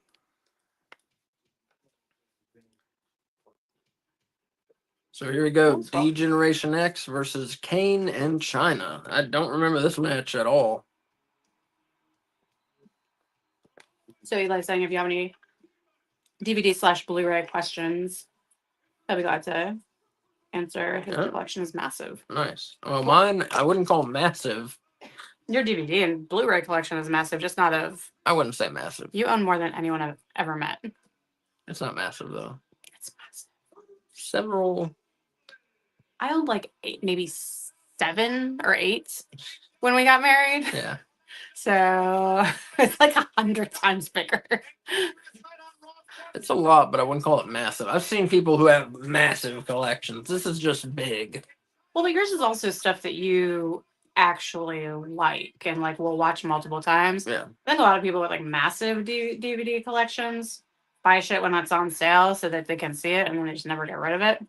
Yeah. But like you've really cultivated and curated yours, you know, to stuff True. that you really want to own True. or that I want to own. Many things have gone past. Very few stick. Oh, Triple H is wearing my DX jersey. Damn it! I should have worn that tonight. Where is it? It's upstairs. Look at it. Does it fit? Yeah. Oh wait. Okay. I need to lose weight. So do you watch WoW? No, but I've been thinking about.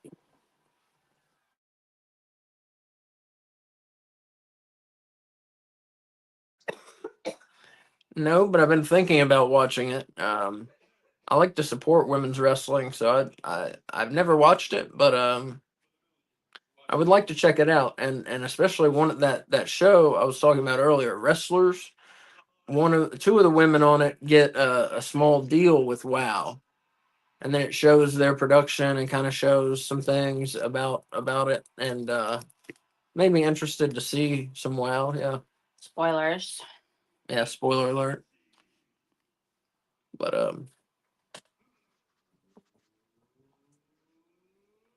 yeah. No, I'm gonna check it out. Is it any good? I assume it is. If you're Eli says 7 to 8 complete bookshelves. Like the book, like you mean 7 to 8 shelves, or you mean like the whole, like one, two? I think he means book. You mean a bookcase? I think like how we have 3 bookcases. He means 7 to 8 cases, bookcases. I think so. Yeah, we have.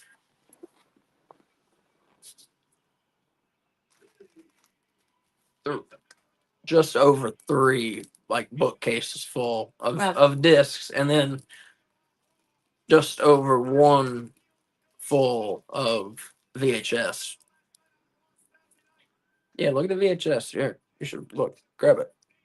Down there. Straight where I'm pointing. See the sailing book? Look to the No. right. That huge book? Oh, yeah. Look to the right. What is that? Grab it. I want you to see it. Eric said, is WoW like NXT? I don't think so. It's not like a feeder to anywhere. They're their own thing. It's just women's wrestling. But from what I've heard, um, a lot of the women aren't, wrestlers per se. They're actresses, but they do, have matches. So yeah, I'm gonna check it out. And from what I heard, they rehearse their matches, which most wrestlers don't even do. But they rehearse them for a week for that show. So we'll see. Well, probably good. I mean, you said most of them aren't wrestlers. Like, Yeah, probably necessary. it's about to get banished. I've been trying to drink my tea. You keep sending me to do things. See how nice that is? Did you see how nice the box is? Yeah, I did. I was scared to open it because it was so nice. Isn't that crazy? You should show the people. Yeah, this I just got the NWA War Games 1 and 2. As you see, I love this the graphic of the wrestlers behind the steel cage there. Oh, there you go. Thank you. The graphic of the wrestlers is just great. It's one of my favorite cases of anything. But yeah, the case is so nice. Like, look at that.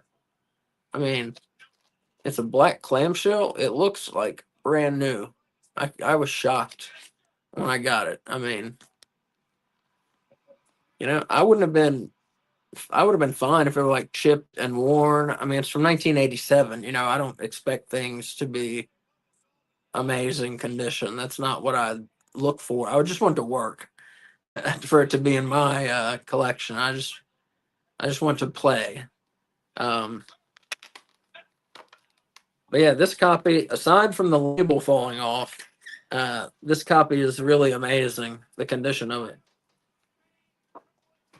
Did you play it to check the tape? No, I'm going to like tomorrow.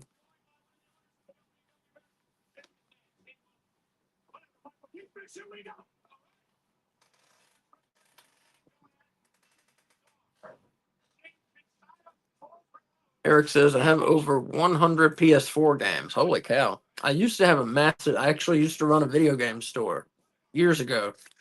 And I had a huge video gaming collection. And I had arcade games and pinball machines, but I've sold it all. I think now I have like 10 Xbox One games and is that it? Well, And then I have no. and then I have like every game made on a handheld system called the R3S, something like that. Has every game from Atari to like Super Nintendo, that era. We also have the Tiny Nintendo And the Tiny Nintendo. and the classic. Yeah, and the NES Classic, the Super NES Classic, the Genesis Classic. So I like the classic games. I try and collect to where I have all those. But yeah, like games anymore. Like I said, I have like maybe like 10 on Xbox One, and the only physical system I have anymore is the Xbox One. I've sold all the others. Yeah, okay, I have a PS3. And she has a PS3. When we got married, I had a PS4 and he had the Xbox One. And so I got overruled as to which system we were keeping. So I had no games because all of mine were on PS4. Well, I had some for PS3, I guess.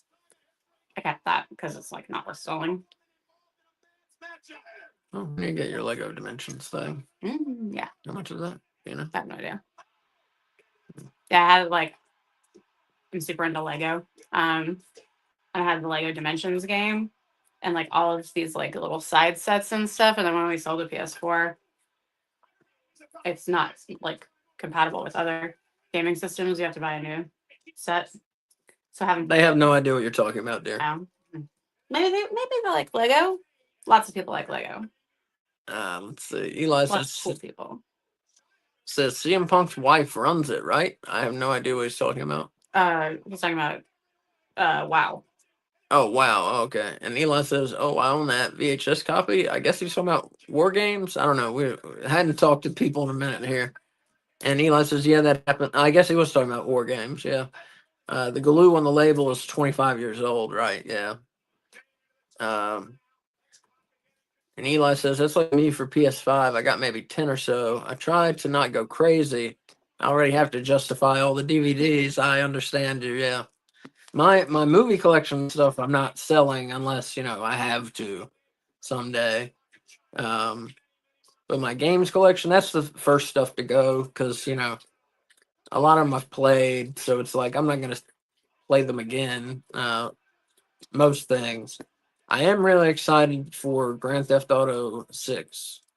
I don't look forward to games like I do anymore, but like Rockstar stuff, some of the RPGs and wrestling games. That's mainly what I'm into nowadays.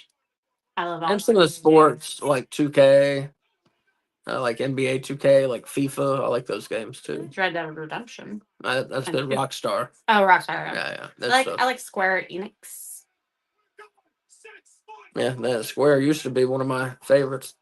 I would put Nintendo up there, but I don't own any Nintendo systems anymore, which is shocking to me. But that's how it goes. Who does Skyrim? Bethesda. Bethesda did it, yeah. Eric said, "I think these will be the final PS4 games." Somebody else is better qualified to answer that. I don't know.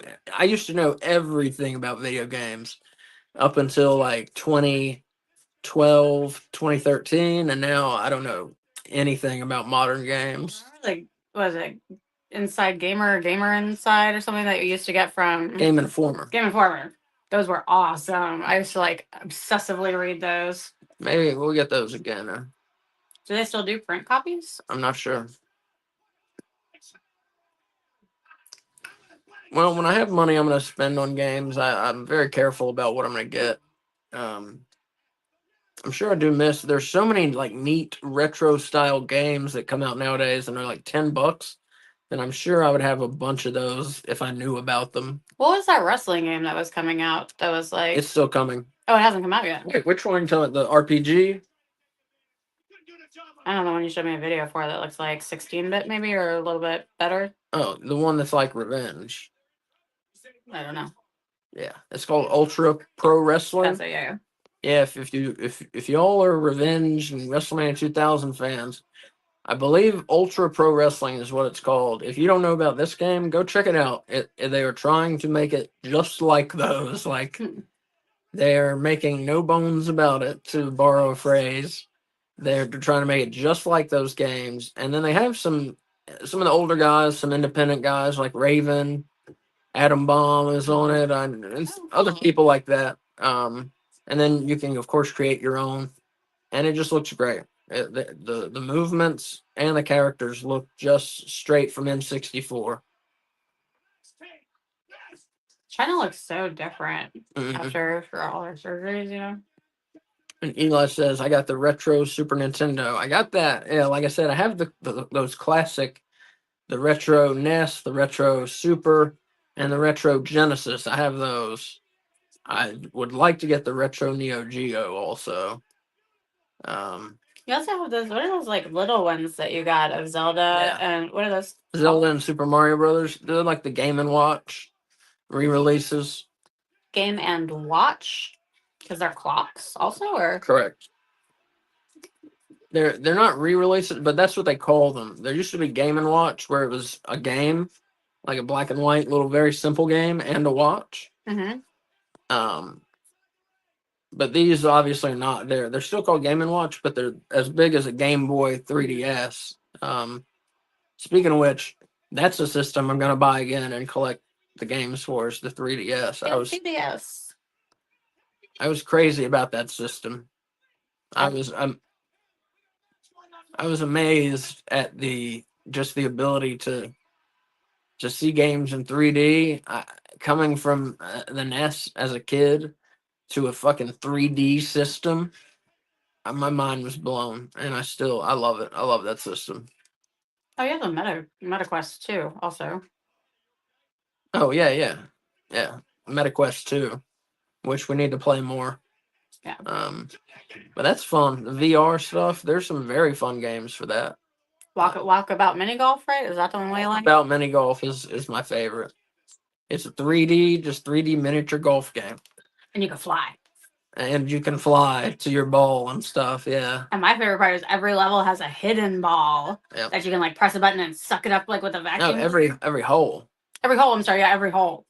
And so I like to find them. Asa lets me find them because he gets tired of looking. Yeah, every hole has a hidden ball, so maybe it's in the wall, or maybe it's like just to the right of the ramp. Maybe it's just past the hole. Blah blah blah. But you can you can walk around and like duck around and look around and kind of stand up and look, and you can use the controller look too. But it's more fun to actually walk yourself and look for it. Very cool game. 5 out of 5 game. I mean, it's so much fun. What do you rate games in? Do you rate games in Bones? Bones. Yeah, everything's Bones. Okay. We may do some game stuff at some point, just because I like games a lot. But I believe we have Friday available. yeah, we'll see. 5 out of 5 bones for walkabout mini golf. Yeah, If we add stuff, I want to add horror stuff. yeah. We do horror games. Bring the two worlds together. Mhm. And for those of you who have just joined us, keep getting people to join us. Thank you for watching. We are 1 hour, 37 minutes, and 16 seconds into the show. China showing them how it's done. Yeah, China was good. It was cool to have a woman in America who would wrestle the men, and actually believable, Mm-hmm. Maybe like Beth Phoenix is the only person that I've seen. No, No, she's not China. I'm not saying she's on the level of China, but I'm saying I've seen her have matches against men that were believable. Now, China versus Triple H is not believable. He would murder her. China versus X-Pac, I'll believe that. I can believe that. Yeah. But, women versus men, they're built very differently. Like, I would do very well against like a female MMA fighter just because we are built so differently. I would. You think you right now? Not a pro, not like No, somebody no, who's on no. TV. I'm saying if we got some lady from the gym and me, and we had a MMA match, I think I would knock her out. Yes. Even if she's trained in MMA, like if that's what she does at the No, gym. not if that's what she does at the gym. Yes. Oh, I don't think you. Not would. if that's what she does for a living. No. No offense to you, but no. No. Yes, men and women are built differently. It's different. Like a woman's strength versus a man's strength is it's totally different. We're built differently. Yeah, I get that. And it's a different thing. Like I would knock a woman. I mean, I wouldn't hit a woman, obviously. I would never actually do this, but I would knock a woman out. Like Even with skin immediately. surgery, you think that you would? Yes. Yeah, I would I knock a don't think woman so. out. Yes.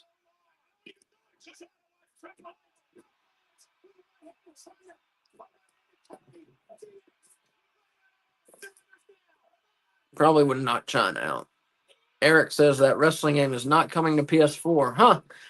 I'm not sure what's coming to. I think it's Xbox. Oh. Whatever the new ones are called, Xbox Series or whatever. PS5 and probably the Switch, I bet. And Eli says he owns horror movies. Just started that collection. That's what we have the most of. That's what I have the most of. Yeah, I have one bookshelf that's horror, and everything else is on the other two or other three bookshelves, I should say. Yeah, horror VHS also though. Oh, that's true. Yeah, I love horror movies. We love horror movies, I should say. No Bones About Wrestling actually started as No Bones About Horror and then evolved. It did. We still have some really old horror content on our website from when AC used to do No Bones About Horror. Yeah. NoBonesAbout.com, which has everything we've ever done, be it wrestling or horror. Everything is on there. NoBonesAbout.com. Or it links to like our YouTube where all our YouTube videos are. Right. There's too many to store on the website. Yeah. You can get to everything we've ever done, is what I mean. Lucha Underground did some of the intergender stuff. Eli said, yeah, in Mexico, it's more traditional than here in the U.S., obviously. Like in Mexico, they do it, and it's not, depends how they do it, but it's not really seen as big a deal as it was in the U.S., where it's like, China, can you believe she's fighting men, you know? In Mexico, they do it all the time. Eli says, I'd get my ass whooped, Asa. I like you, but me and you both would be in a heap. Yeah. I think some men have a hard time seeing their physical limitations. Oh, I know. Or very fit women. Like, do you think you could take like Rhea Ripley in a fight? No. Okay. But again, Rhea Ripley isn't some lady from the gym. I'm talking about just a normal woman. Like a mom going to the gym after work, like before she goes to soccer practice? I could beat her ass, yeah. She could be the fittest lady at the Y, and I would beat her ass. I guess true. And I would beat her ass. The fittest person at the Y that is the fittest woman. No. Yes. I sticking by it. Eli says no, but maybe. So who won? China and Kane. I missed what happened. I missed like the last two matches. I've missed almost all of them. We just get so into talking to you guys. Yeah. Plus, to be honest, I'm here for that main event. Is that right? Yeah. I think how many more matches we have. We got the world title, the main event. Maybe it too. Wait, the world title is different from the main event? The world title, I told you, is Mankind versus The Rock. Oh, wait, is this the match with the chair? No. Okay, good. And the main event is Stone Cold versus Vince McMahon. Yeah. I thought you had said before that Vince had the belt. No, we've got 68 minutes left, so I think we've got more than 2 matches left. Yeah. What's that move that X-Pac's doing right there? The Bronco Buster. We also saw X-Pac at our last local AML show. Mm-hmm. He and Billy Gunn showed up. And Bradshaw was there. Yeah, it was crazy. And Misty Hyatt was there. And someone else. Who's that other woman? Oh, Baby Doll. Okay. from the Not from the familiar. NWA days. At the next show, Joe Hendry is going to be there Yeah. and someone else. Shane O'Mac, on commentary. Very young Shane O'Mac. And Eric Tate says, sad that China died at a young age. Yeah, her life got really fucked up. Eli says he might be a little behind. Let me see. We are at 1 hour, 43 minutes, 40. Let me tell you again. I'm sorry. 1 hour, 43 minutes, 48 seconds. And it's okay. Like sometimes when we do watch alongs with other people that are also on here but in a different space, like we'll be a few seconds off, but Yeah. as long as no one gives away the ending, Yeah. it's all that matters. And again, I'll tell you, for those of you who are off, we're at 1:44:11.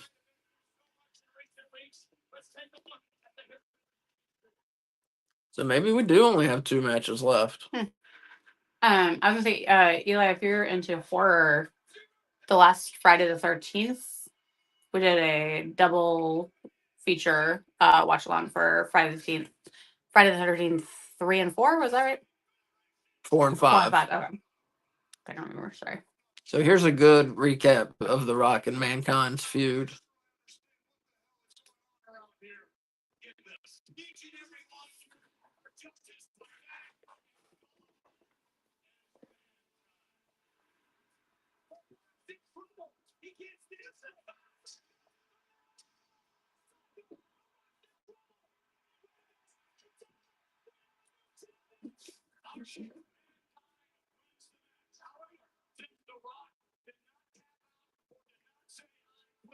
I'm not a Vince McMahon fan, but his facial expressions are awesome. They are like always on point. Mhm.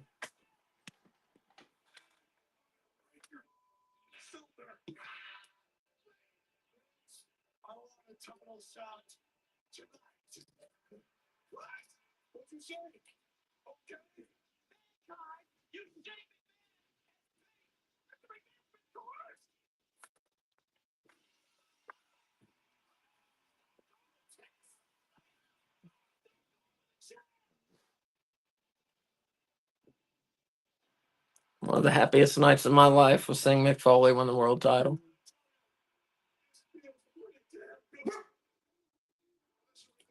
So oh, sorry.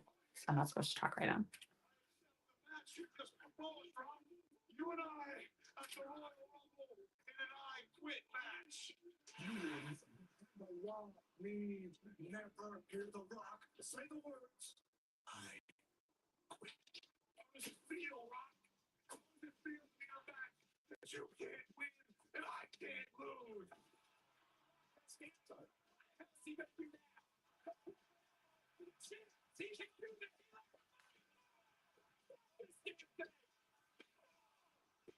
Oh, that's so annoying.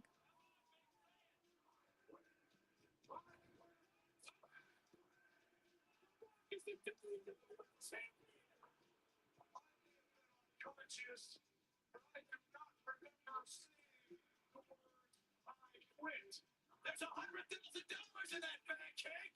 That's the most money. You say the words, you didn't win the match. What I'm demanding is during halftime. This is where they had an empty arena match, but Why? before COVID, because they shot it for halftime of the Super Bowl and they wanted to shoot it in a particular way and not have anyone know the result. Oh, So they shot it with no crowd, interesting. and they got a huge rating during Super Bowl halftime that year. Oh, is this that match? The Yeah. one with the okay. Yeah, I yeah. remember the forklift part.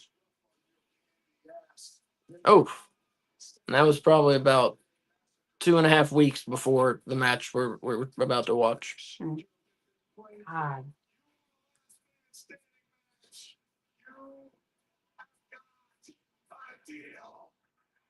The Rock's chair shots are a little too hard. They make me like ugh. So am I allowed to talk now? Okay. So Eli says that he owns all the Friday the 13th is what I'm assuming he was talking about. I love well, those. yeah, I'd like to watch sometime. Yeah, that might be my favorite like horror series. Probably my So your second my favorite? second. Yeah. I like Nightmare and then Friday the 13th. Just the Nightmare ones are a little more creative. I like Friday the 13th, then Halloween, then Nightmare. Oh, if we're just going by like how good they are, I don't know. I'm just going by like which ones I can watch. Just like pick up and watch anytime. Oh, that's what I'm going with too. I do not like the child one of uh Nightmare. What's that called? Dream Child? Yeah. Ugh, don't like that at all. Uh, But I could watch Dream Warriors like every day for the rest of my life and be totally fine. So Eli says, I think I'm talking too much. I gotta concentrate on watching this so I'm not ruining a stream. You're totally fine, dude. We love talking to people. yeah, they're fun. Eric Tate says this year, March 7th, SmackDown is on his birthday. Are you going to do a watch along on my birthday? Why not? We can take a special request. We don't usually do SmackDown, but I'll write it on the calendar. yeah, go ahead and put it on the calendar. And happy early birthday. Yeah, Eli says Halloween is a good one. Yeah, I'm not a fan of the Rob Zombie Halloweens. In fact, I hate them. But the original series I really like. Except for the one with Buster Rhymes. I forget which one that is. 8. Not a fan. I think there's like one really good death in that, but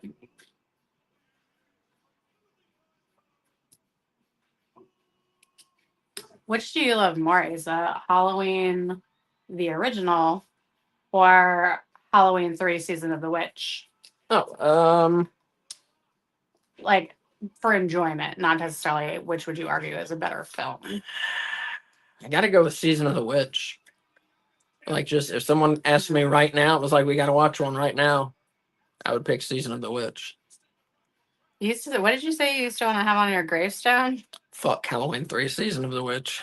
We had like a wedding pumpkin instead of like a guest book for people to sign. We got married on Friday the 13th in October, so we had a lot of Halloween stuff. And one of his friends wrote that on the pumpkin. Halloween 3 Season of the Witch. But he no longer feels that way. No. Because people can grow and change. True. I'd only seen it once at that point, and I just didn't care for it. The first time I saw it, I was like, what is this? I was like, nobody's dying, there's no gore. No Michael Myers. Well, I knew there was no Michael Myers, Yeah. but I didn't know anything else about it going into it. I just knew there's no Michael Myers, there are killer masks. That's all I knew. If you haven't seen it, it's pretty fun. You need to go into it without the expectation of it being a Halloween movie. Yeah. Like it's a movie that takes place on Halloween, but that's about it. So what about the newer ones? Asa loves them. I really like them, but I don't love them as much as Asa likes them. Yeah, I love them. I think they're fantastic. But like old crazy Jamie Lee Curtis is my favorite Jamie Lee Curtis. I love her in those, especially in the first one.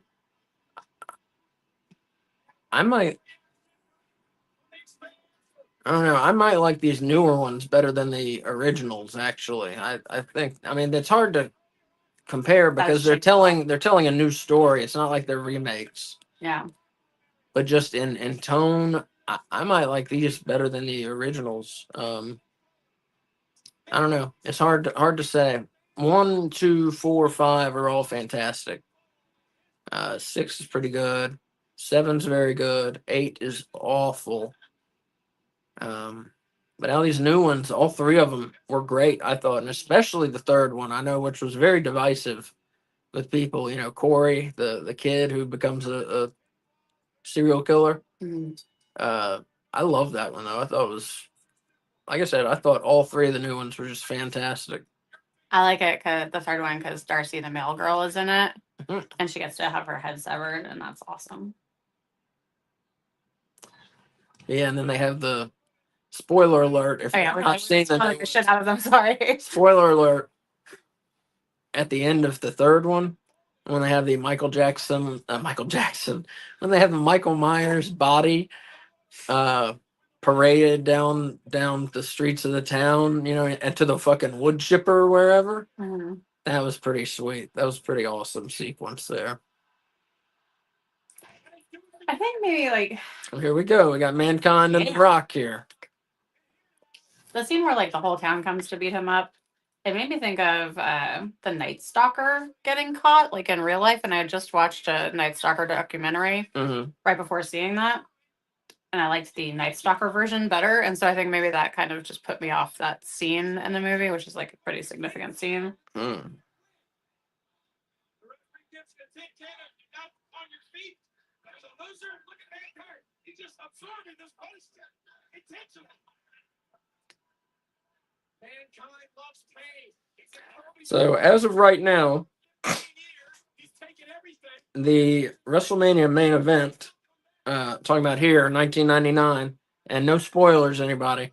But as of right now, the main event for WrestleMania 15 is set up as Mankind defending against Mr. McMahon. And so the outcomes of these two matches would shape the WrestleMania 15 main event. So it could be Mankind versus Stone Cold, could be The Rock versus McMahon, could be The Rock versus Stone Cold, or it could be Mankind versus McMahon. Dislocated knee. Hmm. So there's, what is that? 1, 2, 4 different possibilities, yeah, of what the main event could have been. Here goes Mankind. When you're outside the ring. And Eric says, I love old school TV shows, Hawaii Five-0, Chips, and Walker. I love old school Hawaii, I love old school TV shows too. But we watched different ones. We watch different ones, yeah, like Columbo, Golden Girls, Murder, She Wrote, Murder, She Wrote. We've been watching Home Improvement. yeah. I love that show. Frasier. Frasier, Seinfeld, I like, she hates. I hate Seinfeld. The Real Ghostbusters cartoon, Yeah. we like. I love that show. Beetlejuice cartoon. Beetlejuice cartoon, which we have not watched since we bought it. We own them all, but we haven't watched. We watched 2. Yeah. Well, in our defense, we have like a crap ton of stuff to watch. Yeah. Uh, Ren and Stimpy, I love those. Are You Afraid of the Dark? Are You Afraid of the Dark? I love that show also. Yeah, we got a lot of older shows. Like, we don't watch new stuff on TV much. Except We for watch wrestling. that. Yeah, it was at wrestling. I'm talking like shows. The Joe Schmo show, we watched that.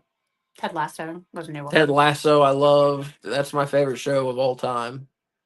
Live action show, right? Live action Yeah. show of all time. Stranger Things, we watch. That's about Dateline. it. Oh, Dateline. We watch Dateline.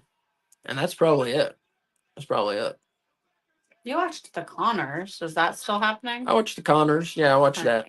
I love Roseanne and The Connors. Sometimes they're very good. Sometimes they're not. The first season was not good.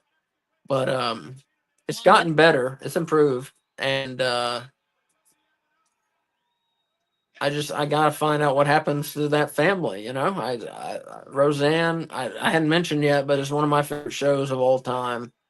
I love it. I think it's real. I can watch those over and over because it's real, and there's a story that runs through them, and they're funny. But The Connors, I've been watching that. I just have to see what happens to that family. I've been watching them since I was like 5, 6 years old. I gotta see how it turns out. When he says he doesn't like The Connors season 1, he's talking about The Connors season 1, not the newest season of Roseanne. Which would be Roseanne season 10. Yeah. That I liked. The Connors season 1 I did not like. And then 2 got a little better. And then 3 and 4 have actually been pretty good. I think there's been 4 now. But yeah, pales in comparison to Roseanne. I don't watch them. But it's way better than most of the shit that's on TV nowadays, I think. Oh, Friends. I didn't mention Friends. I like a lot. Yeah, these are the things we watch. If we're going to watch like TV, we put it in a disc. Usually, we watch together. Things we watch together, right. Separate, we watch very different things, I think. Cops. We do watch Cops I've together. been watching Cops a lot lately. I had never seen Cops this year. That show is fascinating. I have learned a lot about law enforcement.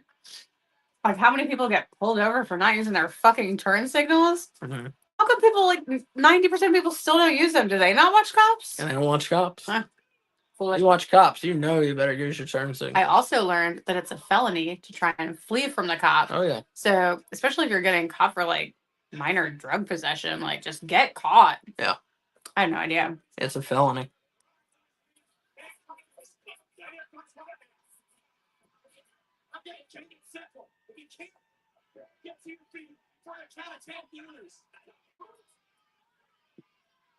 We watch Amazing Race. Oh, Amazing Race. That's Yeah. the other new show that we watch, or newer show that we watch. So, yeah. We like to see all the places. But yeah. So what was that? The Amazing Race, Stranger Things. What's that? Joe Schmo. Dateline. Is that it? You watch The Impractical Jokers. I watch Impractical Jokers. I enjoy that. Is that it? For new shows? And the Connors I watch. I think that's it. I watched the Walking Dead spinoffs, but I haven't seen Dead City yet, but I've seen the other ones. But I haven't started season 2 Book of Carol, Derek Book of Carol, because I want them all to be out so I can just sit down and like, bam, watch them. I'm wearing a Carol t-shirt right now. I got this and I was like, oh, it'll be so fun to wear at school. And then I realized it's the, I'm going to spoil part of The Walking Dead. Hopefully you don't care. It's old now. It's a Just Look at the Flowers shirt. And that's like what she says to a child as she murders them. So thought maybe I can't wear that to school. Yeah, probably was. Yeah. Eli says Howard Finkel was so good. I miss his announcing. He was way underrated. I totally agree. Yeah. And coming down the aisle. Does Joe Bob count as a new show? Because he like hosts old movies? I think so. I will include Joe Bob's Last Drive-In and any holiday special we can watch if we have Shudder at the time. Mhm.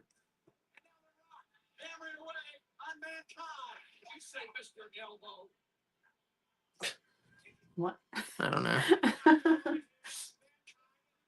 And Dark Side of the Ring. Yeah. Obviously. Dark Side of the Ring. Like that goes Yeah. without saying. Which comes back, I think, next month. Yeah, soon. Those are so good. Those I race to watch because yeah, a lot of the stuff I knew already, but some of it I'd never heard, and so it's just like fascinating. Because I know a lot about wrestling, I don't know everything though. Mm. So it's interesting when I can still find out, when I can still learn things. I don't get to learn all the things because he doesn't wait for me. Like we'll watch one together and then he'll be like, oh, there's so many more. And then he'll watch them all while I'm at work. And I'll come home and be like, oh, we do you want to watch Dark Side of the Ring? Because I always saw them all. You can watch them. Mhm. You should watch them. It's not fun to watch without you because you give me context for everything because you're like a little we wrestling can- history. We can watch them again. Okay. Mm. Eli says Dark Side of the Ring. That is, yeah. Mhm. Isn't that what you said? Dark Side of the Ring? Yeah, what did I say? I Yeah. don't know. I think it's the Dark Side of the Ring.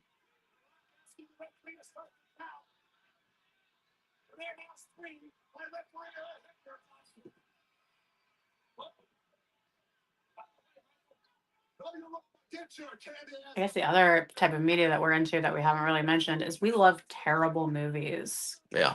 Like, not intentionally terrible, but movies that just fail in every way imaginable and are like so horrible that they loop around to being awesome again. Mm-hmm. Namely, like The Room. Mhm. If you've never seen The Room, the Tommy Wiseau, check that out. There's Oh, a Hollywood movie called The Room. Not that. It's The Room with Tommy Wiseau. It's what the Disaster Artist was based on, that like brief sort of biopic about Tommy Wiseau and the making of this movie. It's like James Franco and some other people in it. It is not as good as The Room. We got Mankind punching out The Rock at the announcer's table.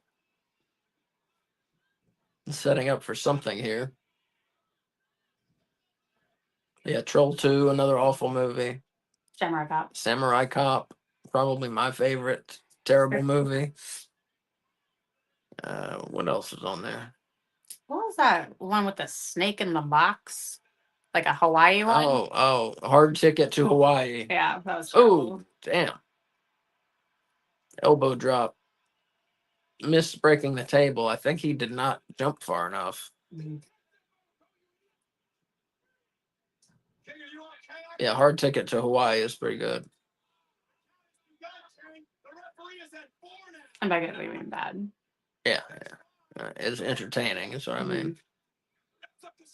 Manos. Hands of Man, Fate. Hands of Fate. Yeah, a lot of the Mystery Science Theater 3000 movies. Yeah. Oof. Oh, huh. So yeah, it says horror pack has a bunch of them. I get those for the horrible flicks. Good to know. I haven't heard of horror pack. Have you? Horror Pack has a bunch of them. Look at those. We'll check it out. And then like what else? Horror movies could go on and on. You know, like Ghoulies, that series, and could go through a lot of those. I'm a big fan of holiday horror.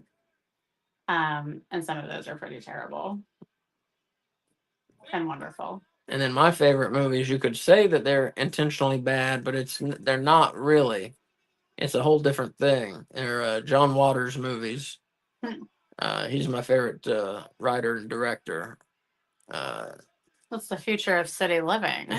If you don't know who John Waters is, check him out. Check out any movie is a good start. Just find one of his movies and check it out. You gotta start with Pink Flamingos. You should probably start with Pink Flamingos. Because the other ones, like, you're just jumping in, you know? Like, Yeah. regular people will drown in the weirdness of that shit, you know? Mm-hmm. Pink Flamingos, I feel like at least... Pink Flamingos is about a competition between two groups of people to be the filthiest couple in the world. One of them has a drag queen who has a mother who is retarded and treated like an infant and obsessed with eggs and has a son who is into bestiality.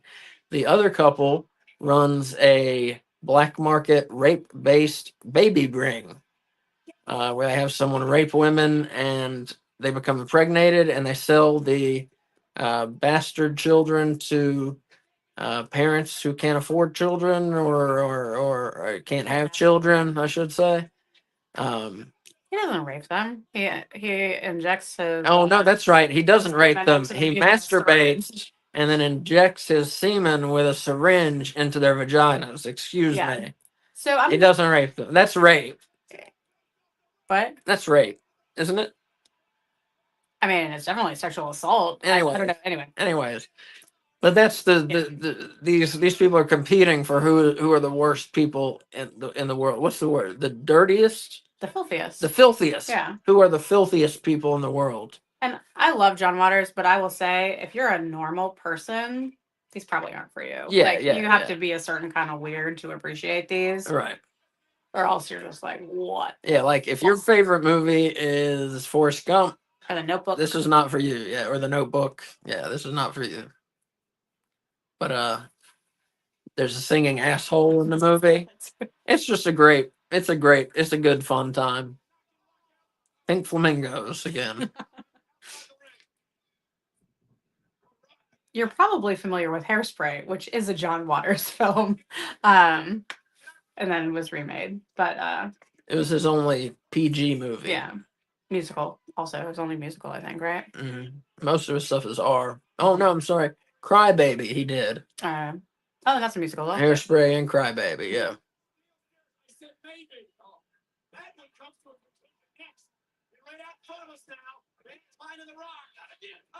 Anyways, we got a world title match going on here. We barely talked about the wrestling tonight. I've missed talking to people on here so much. That's my fault. So Eli, it's on that horror box, I think. He says it's a monthly subscription and they send you 4 movies a month for $40. That's not bad. Once our financial position is a bit better, I think we'll try that. And Eric says, do you think the new LED table will ever break? Oh, break. It doesn't look like it. I think you're talking about on Raw, I guess. I don't think so. They don't look like they're made to break. AEW doesn't know how to make tables break or make them not break. Or make them not break. The There was one episode where Sanjay Dutt just walked past the announce desk and completely collapsed. And then after that, for like the next like month, any time a wrestler did a move onto the announce table, it would not break. They Yeah. like reinforced it too much after Oh, Sanjay watch Dutt. this. Like, What's that? oh fuck. I have a hard time watching Rock and this Mick Foley matches. Yeah. It makes me hate The Rock. Like, hate him. I hated The Rock back then. Like, I hate him now. It makes me hate him. Really? But then we watch Fast and the Furious, and I Yeah. forgive him. And Fast and Furious.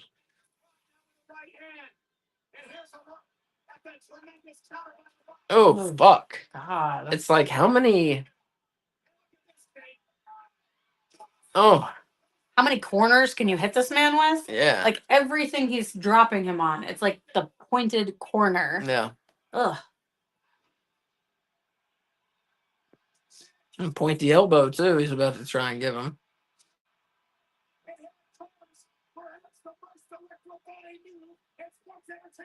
Wow, he had some distance on that. Mm-hmm. The ropes were a lot looser back then, huh? Yeah. It's weird to see.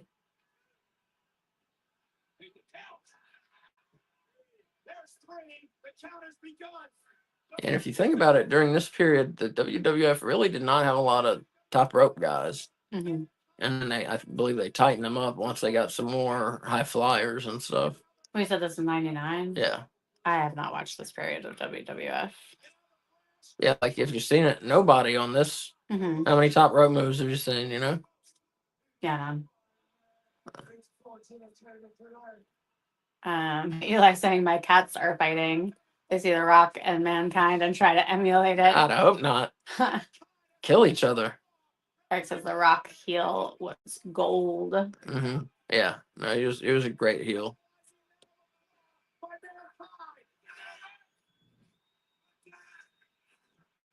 No, it's way grosser without the sock. Mandible claw. Knocked him out. Nope. Oh, yeah, knocked him out.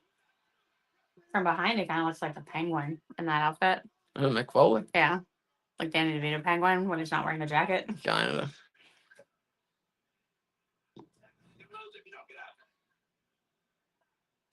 Kind of making noises like the penguin, too. Maybe that was part of his character, yeah. I don't know if this counts.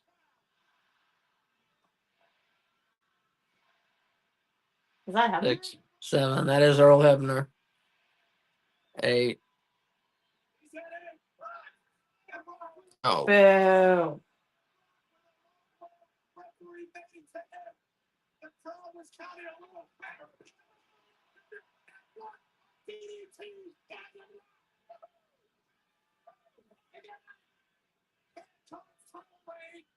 I said I looked because I thought I had this on VHS but couldn't find it.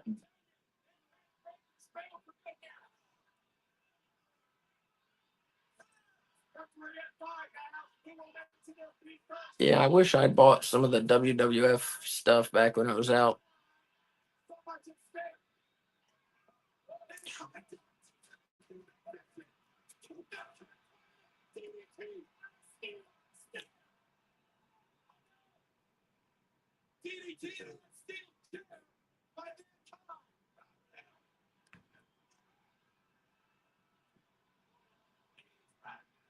Like the WWF network, such a blessing. Like we could not be doing this here with you. I mean, we'd all have to have a VHS or DVD of this. Otherwise, we couldn't be doing this here with you, you know, without the WWF network. So it's such a good thing, like bringing people together, or even if I'm watching it by myself, getting to see shit from 30 years ago. It's one of my favorite things. And we've done watch-alongs with stuff on disc, but we Yeah. definitely more people can watch it if it's easily accessible. Yeah.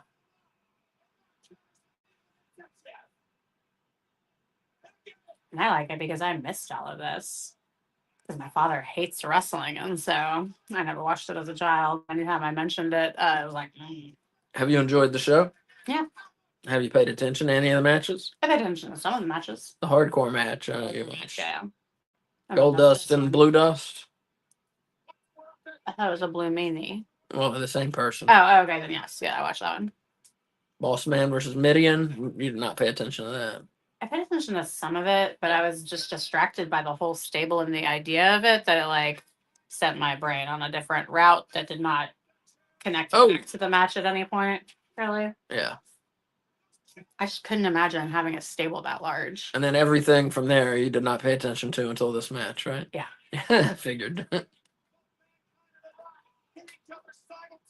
Yeah, we've had a lot to talk about tonight, so that's cool. Yeah. I appreciate you guys. Mhm. It's not fun just sitting here not talking. We could do that offline, you know. I mean, not talking to, you know what I mean. Except I can never stop talking, so Tell me. he never gets silence or peace.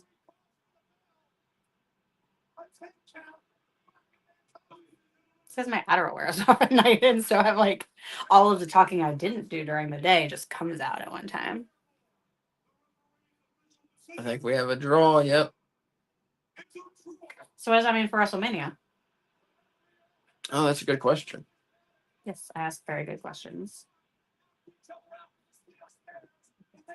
Well, I guess they would decide it after this. So Eli saying that I can blame not being able to concentrate on him. No, it's my brain. But I appreciate you wanting to take some of the onus off of me, but no. Yeah, I like super severe ADHD that I medicate myself for, but can't take Adderall at night or you don't sleep. So usually by like 5, I come home from work and Asa never gets a moment of peace until I go to sleep. We're gonna play more video games. Make be quiet. Yeah.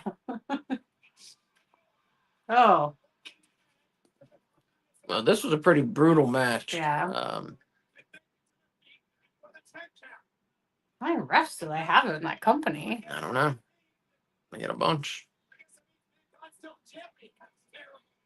Yeah, draw. Mankind's still the champ.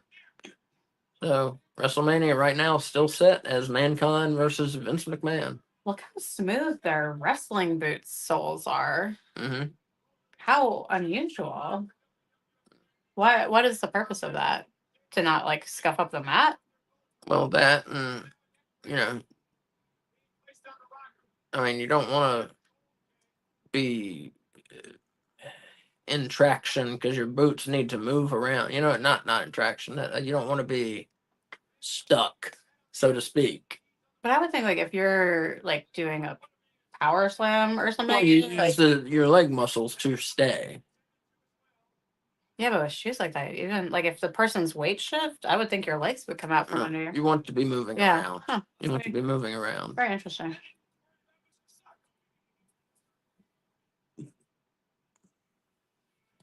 Neither one of these two men would answer the bell. Referee Earl Hebner signaling for the bell, but I don't get that. Now, who's going to WrestleMania? Well, obviously Mankind. I mean, it was a draw. Can only lose the WWF Championship. He didn't lose the match, so he didn't lose the championship. It's a shame. So yeah, pretty good show so far. Of course, after the show, we'll do our. I'll do my bone ratings. We're not done here yet. We have one more match. The main event. The main event. After the show, I'll do my match bone ratings, and each of us, we'll give the best match of the night. I don't know if Kay is eligible to do this. I missed like one match. You missed 1, 2, 3, 4 I matches. did not even. Let me see. I saw the hardcore Holly one. I saw most of the Boss Man one. I just was not paying full attention because of the stable. I was getting the pizza during that one.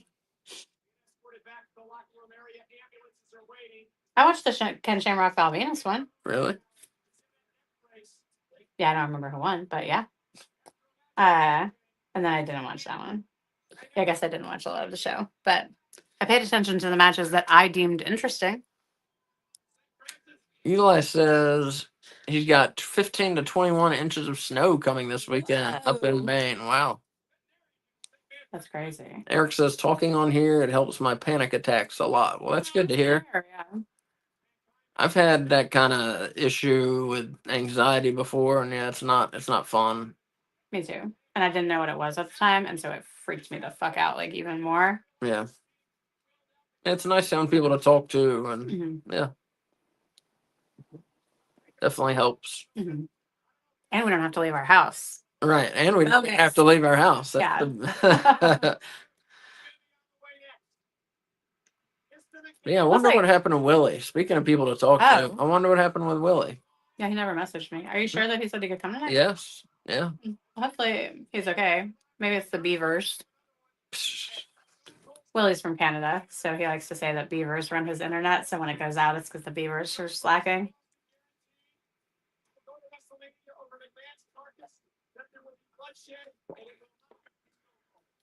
Stone Cold Steve Austin is a sicko.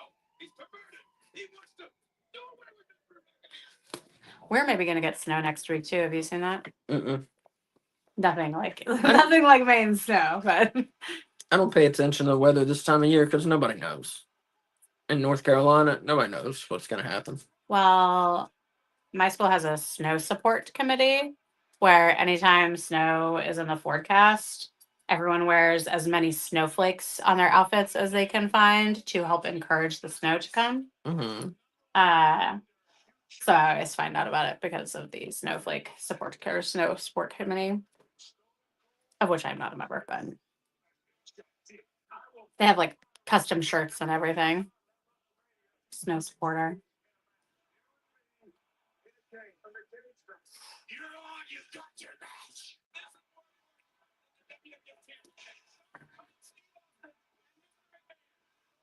So yeah, again, this match, Vince McMahon won the 1999 Royal Rumble due to disappearing for most of it and reappearing near the end. And so he has the world title shot right now, but Austin has gotten him to give up a chance at the world title shot. So McMahon versus Austin for who faces Mankind at WrestleMania right now. That's how it stands. So storyline wise, Yeah. has the whole like Rock is is McMahon's like I don't know what you call it, like butt Corporate boy. puppet. Yeah. Yeah. Has that's already happened? That happened in November '98. Okay. Yeah. What about McFoley joining the corporation? McFoley, what? Didn't McFoley join the corporation at one point and he was with them? He was like a member in November '98. Oh, okay. And that McMahon turned on Foley. It was the main event of the November '98 World Title Tournament was Rock versus Foley, and that's where McMahon turned on Mankind and joined with The Rock. Okay. And at that point in the corporation, it was Mankind, McMahon, Big Boss Man, Ken Shamrock, and Gerald Briscoe, Pat Patterson. That was the corporation. And now it's grown. So not to talk about people's bodies, but I'm going to. Vince McMahon's like muscle structure is like that of like those 1930s and like 20s postcards of bodybuilders posing in their little like black and white trunks, you know, like and Yeah. like he's just built so differently than like all the other wrestlers.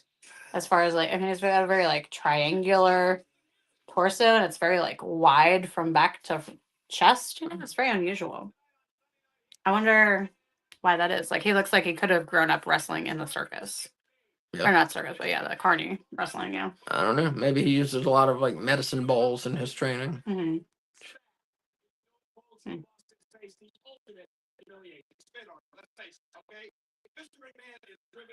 Yeah, they're pretty good. Oh, I was thinking of Michael Scott's tots. What are Jerry's kids?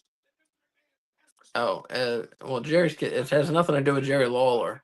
Is it Jerry Seinfeld? Jerry Lewis. Oh. Would run a telethon to help like retarded people, and it was called Jerry's Kids. It's a word. It's an accurate word. Don't get upset at me. Right, number 2 guarantee. He said that the WWF will never ever be the same for Stone Cold Steve Austin after People where the growing of their minds of their consciousness has been retarded somehow. It's an accurate word. It's not meant. I'm not meaning it in a mean way. It's the reason it was used in the first place because it's an accurate word. But it has since been changed, and like the medical identification and educational identification, they dropped it when I was like in my 4th year of teaching. And it was also used because then at least you wouldn't have to like list 20 different things.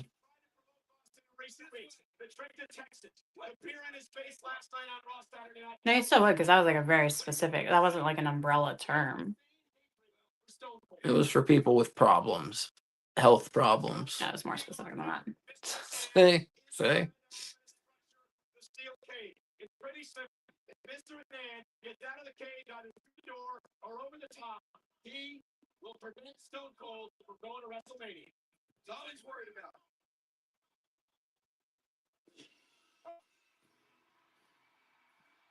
Man, that Austin. It's just so good. I mean, that's just the entrance music. Like, I don't think anything will ever top that.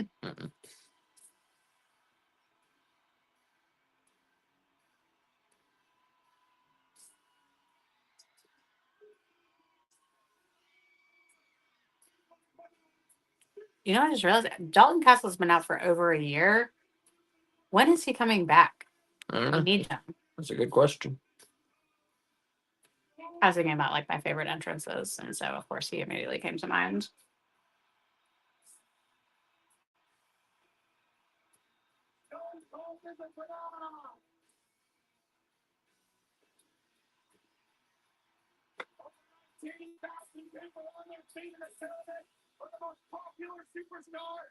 Yeah, back then, everyone liked Stone Cold.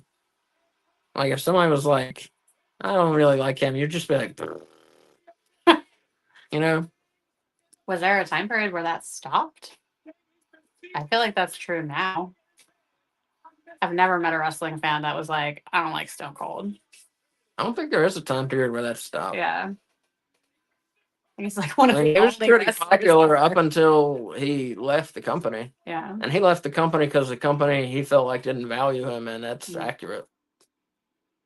Their value, perceived value, his perceived value decreased in their eyes.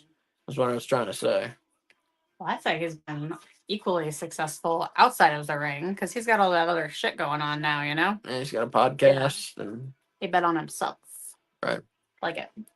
And he's been in a couple movies. Had a TV show. Like, look at Mr. McMahon. Don't you see him with one of those like barbells that's got like the 2 balls on the end, you know? Plus, he wears his pants Like super at high. his belly button. Yeah. Yeah. That's just Dalton Castle. Look at him. Yeah. Such a strange person. That's what Eli says. They wanted Austin to job to Lesnar, and he felt there was no build to it, so he's like, "All right, bye." Good. I would hate that for him. I hate Brock Lesnar. Yeah, I hate Brock Lesnar. We hate Brock Lesnar in this house. I think we both separately hated Brock Lesnar before we met, even. Mm-hmm. It's a hatred that just brought us even closer together. Mm-hmm.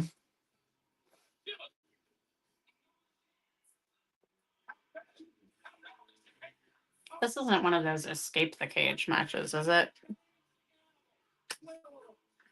I believe it is, yes. Oh. Yeah, that's how WWF did them most of the time, was escape the cage, which is really strange, yeah. You're the best and the baddest because you ran away the most efficiently. Right.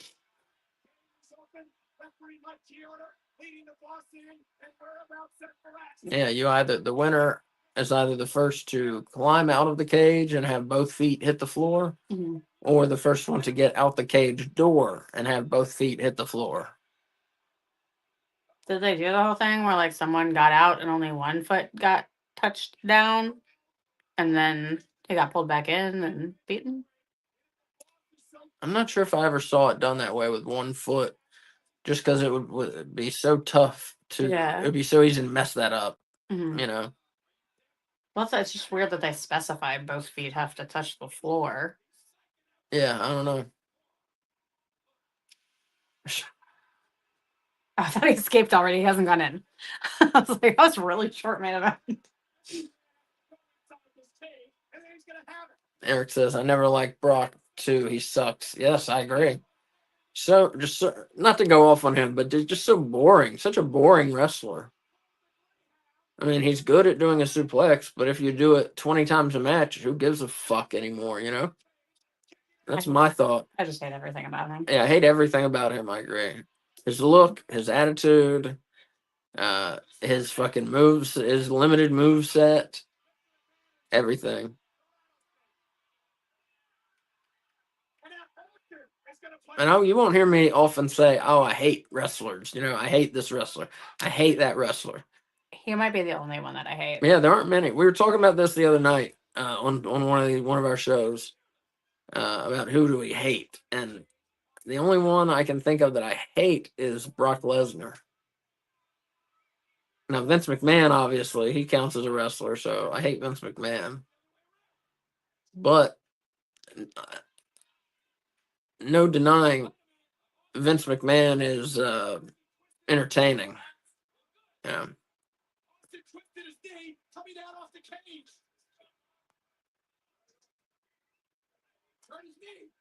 You hate Logan Paul, don't you? Oh, I hate Logan Paul, yes. And I hated Mickey James for a really long time. But I think because like when I started watching wrestling, all of the other women wrestlers were like so mean to her and like pointed out all of her faults. And I just like ate it up, you know?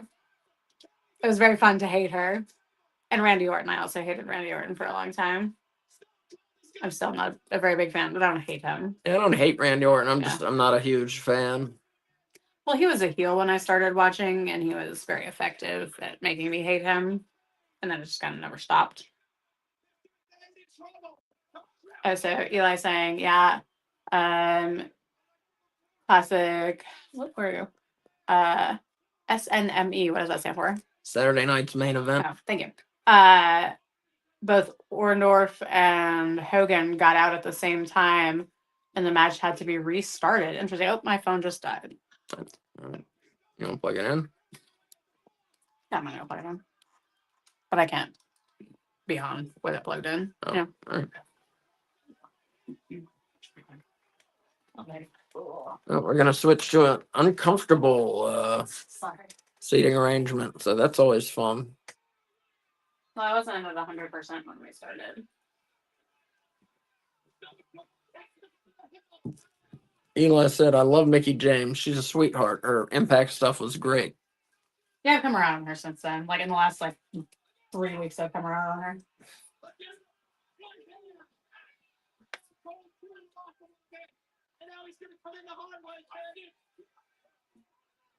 See, I don't think this match, I'm not sure. I don't think it's officially begun. I'm not sure.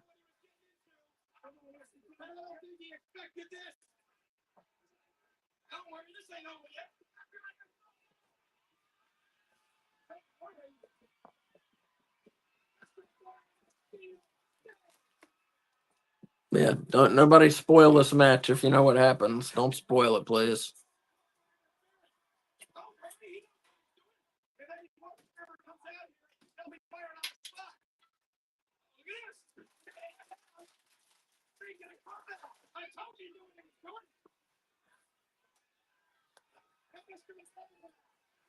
Wow. Mm.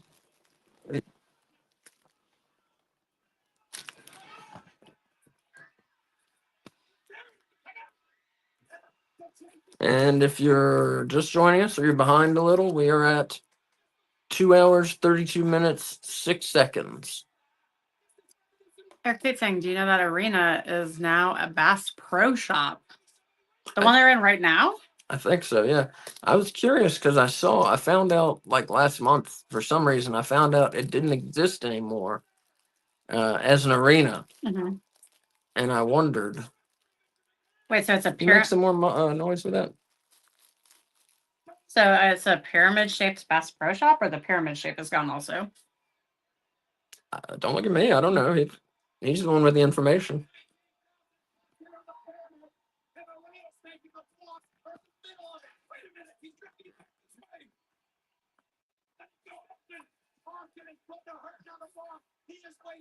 I love when the fighting goes into the stands. Hmm.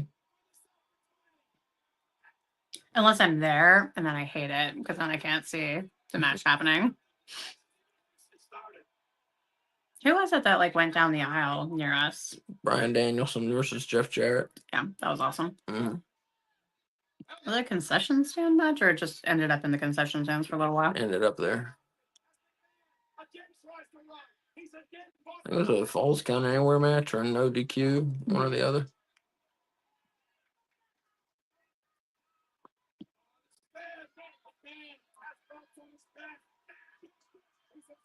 I thought Jeff Jarrett had made like a big thing about how the concession stand match was something his family created. Who? Jeff Jarrett. Oh. They did them a lot in USWA or in Memphis. Yeah.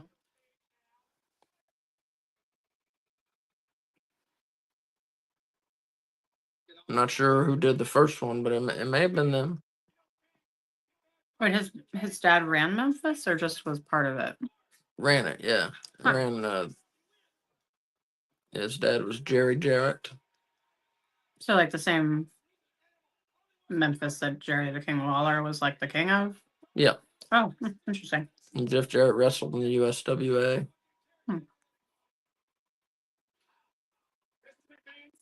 For a bit.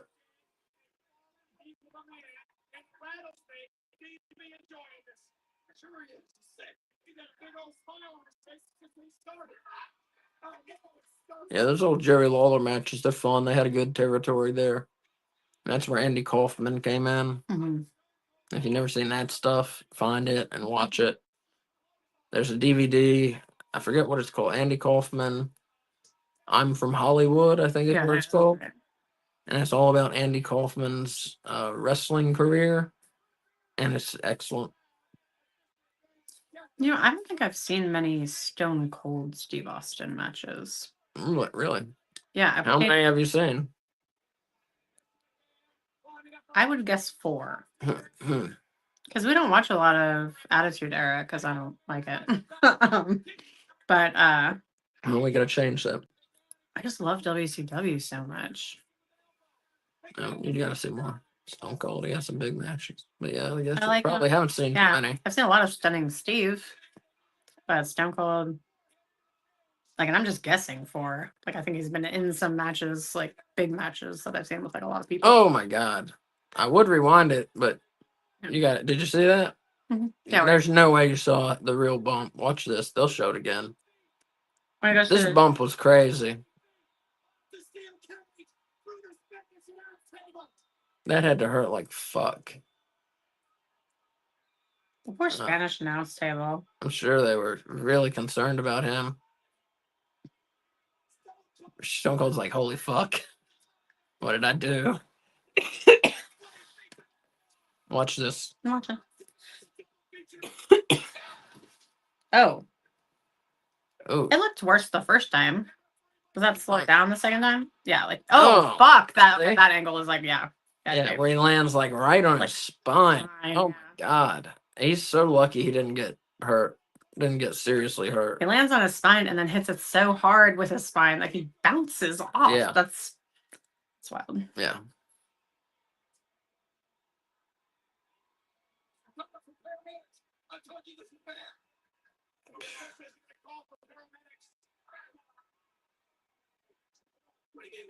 Maybe that's why he has such a muscular back, to protect himself and his spine from bad falls. Maybe. Man on the Moon was a classic too, says Eli. Definitely. Is that the one with Jim Carrey? Okay, I don't think I've seen that. That's good. It's good. I'm a big fan of the song. Is that R.E.M.? Yeah. Yeah, like R.E.M.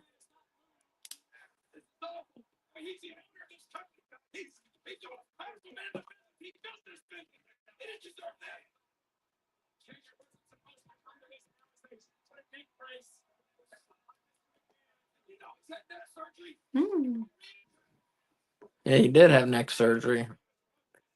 McMahon did? Huh? McMahon did? Yeah. During the steroids trial in '93, he showed up in a neck brace. Yeah, everyone thought it was fake. A lot of people thought it was fake. Yeah, Because that's like classic ambulance chaser move, you know? it's like when Harvey Weinstein, showed up in court the first time. He has like a cane and he's all feeble all of a sudden.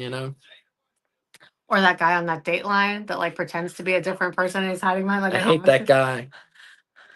I am not. Hate that guy. Oh, that's like the best one. Ugh, I hate him. Creep.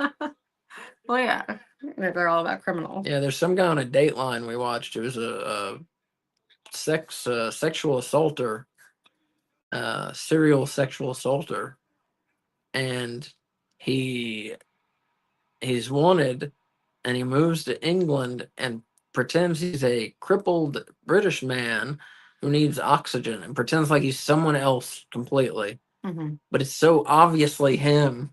Yeah, and at one point he's in a wheelchair, and at one point he's like, "Do you want to see me stand?" And then like he like actually stands, like and then like falls back like that, but like he stands up. It's just shocking. Dateline actually did 2 episodes on it. The first one was like the initial stuff, and then you had the update. Sorry.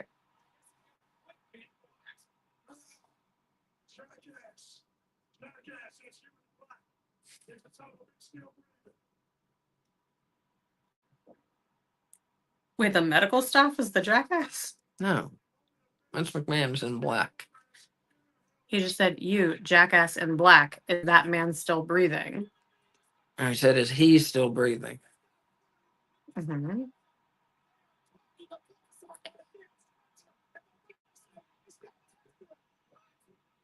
Wait, so did Vince win because he got out of the cage? No, no one has won the match. The match is not over. Yeah, but I'm not sure if it ever begun. Oh.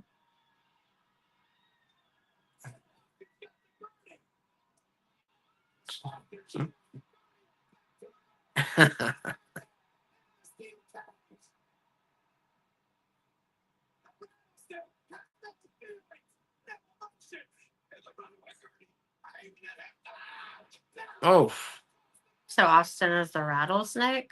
yeah, the Texas rattlesnake. Oh, I didn't know that. Yeah. And Randy Orton's the viper. Mm-hmm. Is that an anaconda or anything? A boa? Mm-mm. Yeah, Jake the Snake was an actual snake. Right. Hmm.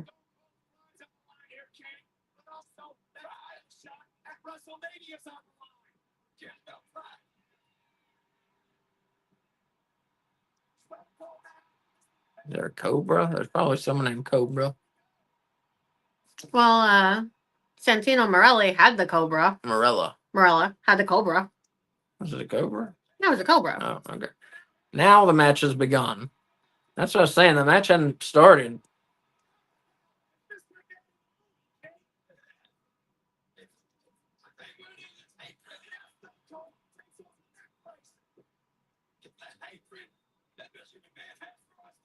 That bump Vince took, that was. Mm-hmm. Wait, so the Cobra Clutch is a move. Is that named after Cobra from G.I. Joe? Yes.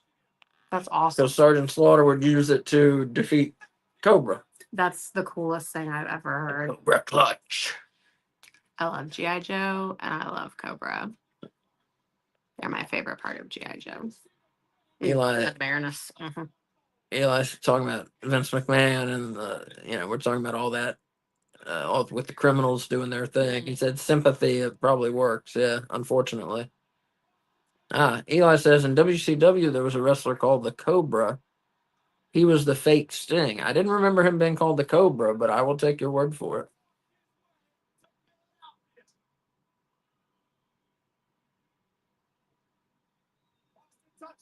Austin could leave and win and get the shot at WrestleMania 15.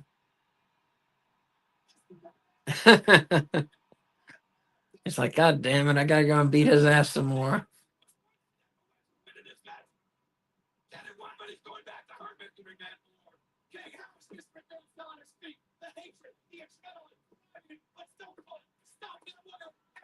Is this a no DQ match? Yeah. Steel So, like, cage is pretty much always no DQ. that so like, but other wrestlers could come in sorry, and interfere. Yeah. Get the last order, let alone the last finger. Don't care. But manage to step up. Title shot hangs in the Which is why WCW's cages always made more sense, or NWA, whichever you want to call it, because they had a top to keep everybody out, Mhm. and then it ended by pin or submission. So it was to have a fair match with no interference. And if someone was going to win, you don't run away. You just have a wrestling match inside of a cage. Do you remember the Punjabi prison match? Yes, I do. That was the coolest cage. That was cool. Yeah, I like that. Well, in the war games where it's like multiple Yeah. cages, that was really cool. Hmm. The WCW triple cage was pretty awesome. That was the war games one, right? The triple cage. I think they might have used it in War Games one year. Yeah, because I they know- had weapons at the top. Well, but I know that could have been on any show. I know they used it on Nitro once. It was war games. We watched a bunch of war I games. think you're probably together. right. I am right. I'm Right. sure of it. You Or know, my word. yeah, exactly. Yeah. Talking about keeping people out of the cage. Yeah. steel cage. Face first. Was there a cage match where like the cage was on fire or something? Yeah, but I can't think of a specific one. But I know I've seen that. Yeah. It's like an Inferno match or something, right? The Inferno match that I can think of was not a cage match. But the ring ropes were on fire or something. There was one where I've seen the there are several where I've seen that.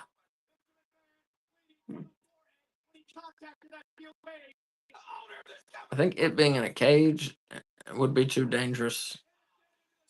I can't see doing that. And having fire, Mm-hmm. not being able to get away from it, I can't see that happening. I hope it didn't happen Mhm. anywhere. Oh, Vince with the old blade job.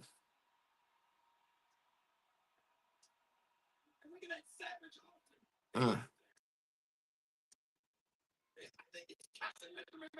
Austin like a shark, belly blood, climbing the ropes. No. The ropes that loose just look like to be so much harder to work with, you know? Mm-hmm. Yeah, it would be. If he touches the ground, he's gonna win it. Stone Cold, guarantees at the net. And again, entry. Oh my god. That's so good.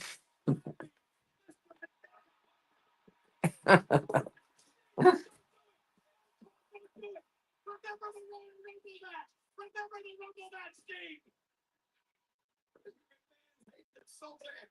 Is this just another really good example of a dumb baby face? Because he could have won it like 3 times by now. Ace always talks about the dumb baby faces.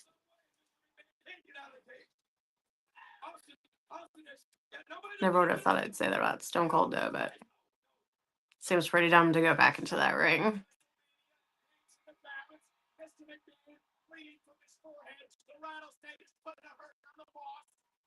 And again, Austin's gonna. Oh, what's in the forehead? Big man, a crumpled teeth in the corner.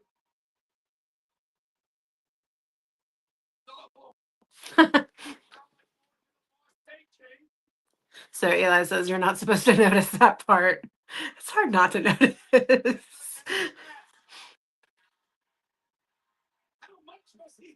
I guess it's good because it just kind of like helps get his character over more as like he cares more about beating the shit out of his boss than winning, which says a lot about him, but is also stupid. Career goal wise, anyway.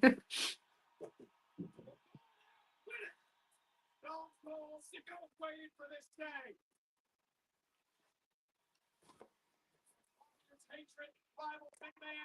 I was talking about how I never really thought of Stone Cold as a dumb baby face before. Mm-hmm. But like going back into the cage like 3 times just because Vince McMahon is flipping you off. It's pretty stupid. Stunner.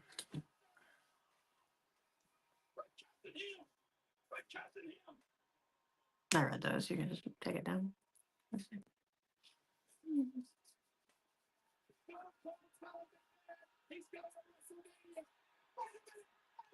Is that the giant? Yeah. Did he crawl through the cage or through the mat? Yeah. I've never seen him with hair like that. Oh, it's very odd. Yeah, this was his first appearance in WWF. Oh, really? Yeah. So is he Big Show at this, like now, or is He doesn't have a name. They call him Paul White. I believe. Oh, okay. You knew the Bulls had to have something up his sleeve. I knew it. You didn't know it. Stone Cold. Was he still like popular in WCW? He hates Austin. Or people were like, "Oh, look, it's that guy again." I think people were kind of like, "Oh, look, it's that guy again." Mm-hmm. This really revitalized his career. Get away with it. I mean, after you do a Uh, monster, oh fuck, is this supposed to do that? Yeah. Oh, So he could win. oh, I see.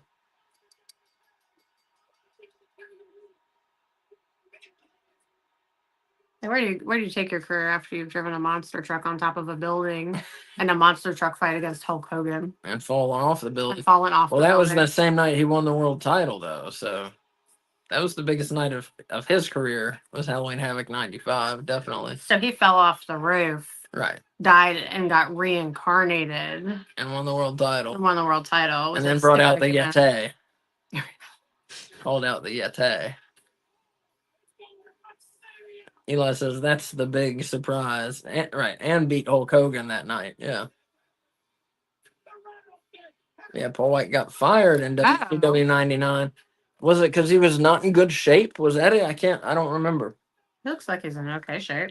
He is here, yeah, but I can't remember why they fired him. I don't think it wouldn't have been drugs. Lack of personality? Is that a part of it? Maybe they just wanted to free up some money. I honestly don't remember.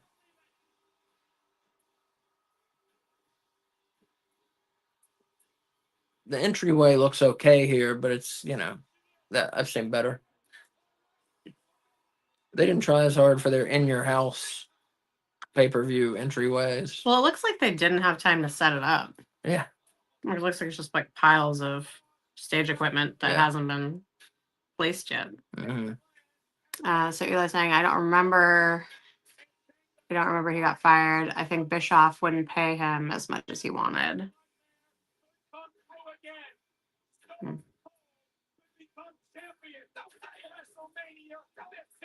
And Vince McMahon, that was one of the. Now we know it was like one of the final nails in WCW's coffin when he got another WCW World Champion to jump to WWF. I don't think WCW cared that much at the time, but he really, like I said, when he became the Big Show, it really revitalized his career. People started caring about him again. I think that WCW's coffin is made solely of nails. I don't think like one final one that did them in.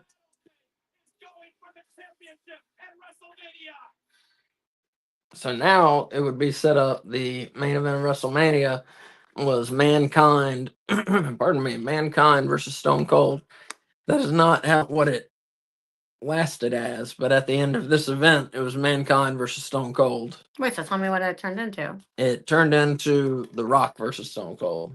The Rock ended up winning the belt from Mankind, and we got Rock versus Stone Cold. Were you just for the first time at WrestleMania, I was devastated, yes. I knew it was coming, though. How old are you at this point? 15. Oh, okay, yeah. So I knew it was coming. Mankind has Mick Foley has always been one of Ace's favorite wrestlers. So his soul lived and died by Mick Foley's career. At that point, yeah. It really did. Let's see. Eli says he wanted Sting money like everyone else. Yeah, when people started jumping to the other side, that was pretty much it. Well, we're not done just yet because we got to do our thing. Folks, thank you everyone for joining us, for watching, for talking to us. Eli, Eric, Switch. Mac, is that his name? I don't know. Michael Mack. Michael Mack. We had someone new. Yeah. Asia, thank you. Johnny, everybody who talked. Yeah. Thank you very much. Yeah, what's your name? Sorry. Yeah, if we missed A your name, lot. sorry. Yeah, there's a lot of talking Mhm. tonight, but thank you very much for joining with us. Watching this, it was a fun pay-per-view. I know we did so much talking, we missed parts of it. But nonetheless, we're gonna do our thing. So, Mhm. Kay, best match, worst match, and rating, overall rating out of 5 bones. Okay. I'm going the Hardcore Holly Al Snow match as the best match. Hmm. This is the first Falls Count Anywhere match that I've seen go into the woods or definitely into a river, Mhm. and also using. I mean, like there was a Jericho Falls Count Anywhere like Street Fight or something where they used like leaves. But this is the first time I've seen like nature used to try and like cause harm to others, and I loved it. So that's my best match. My worst match, I guess it's not fair for me to give it to one that I didn't actually watch. No. What if I just really don't like Triple H and want to give it to his match? Yeah, I don't think you watched that match. I didn't watch that match. I guess out of the matches I watched, I'm gonna go with Big Boss Man and Midian. Okay. And your rating out of 5 bones?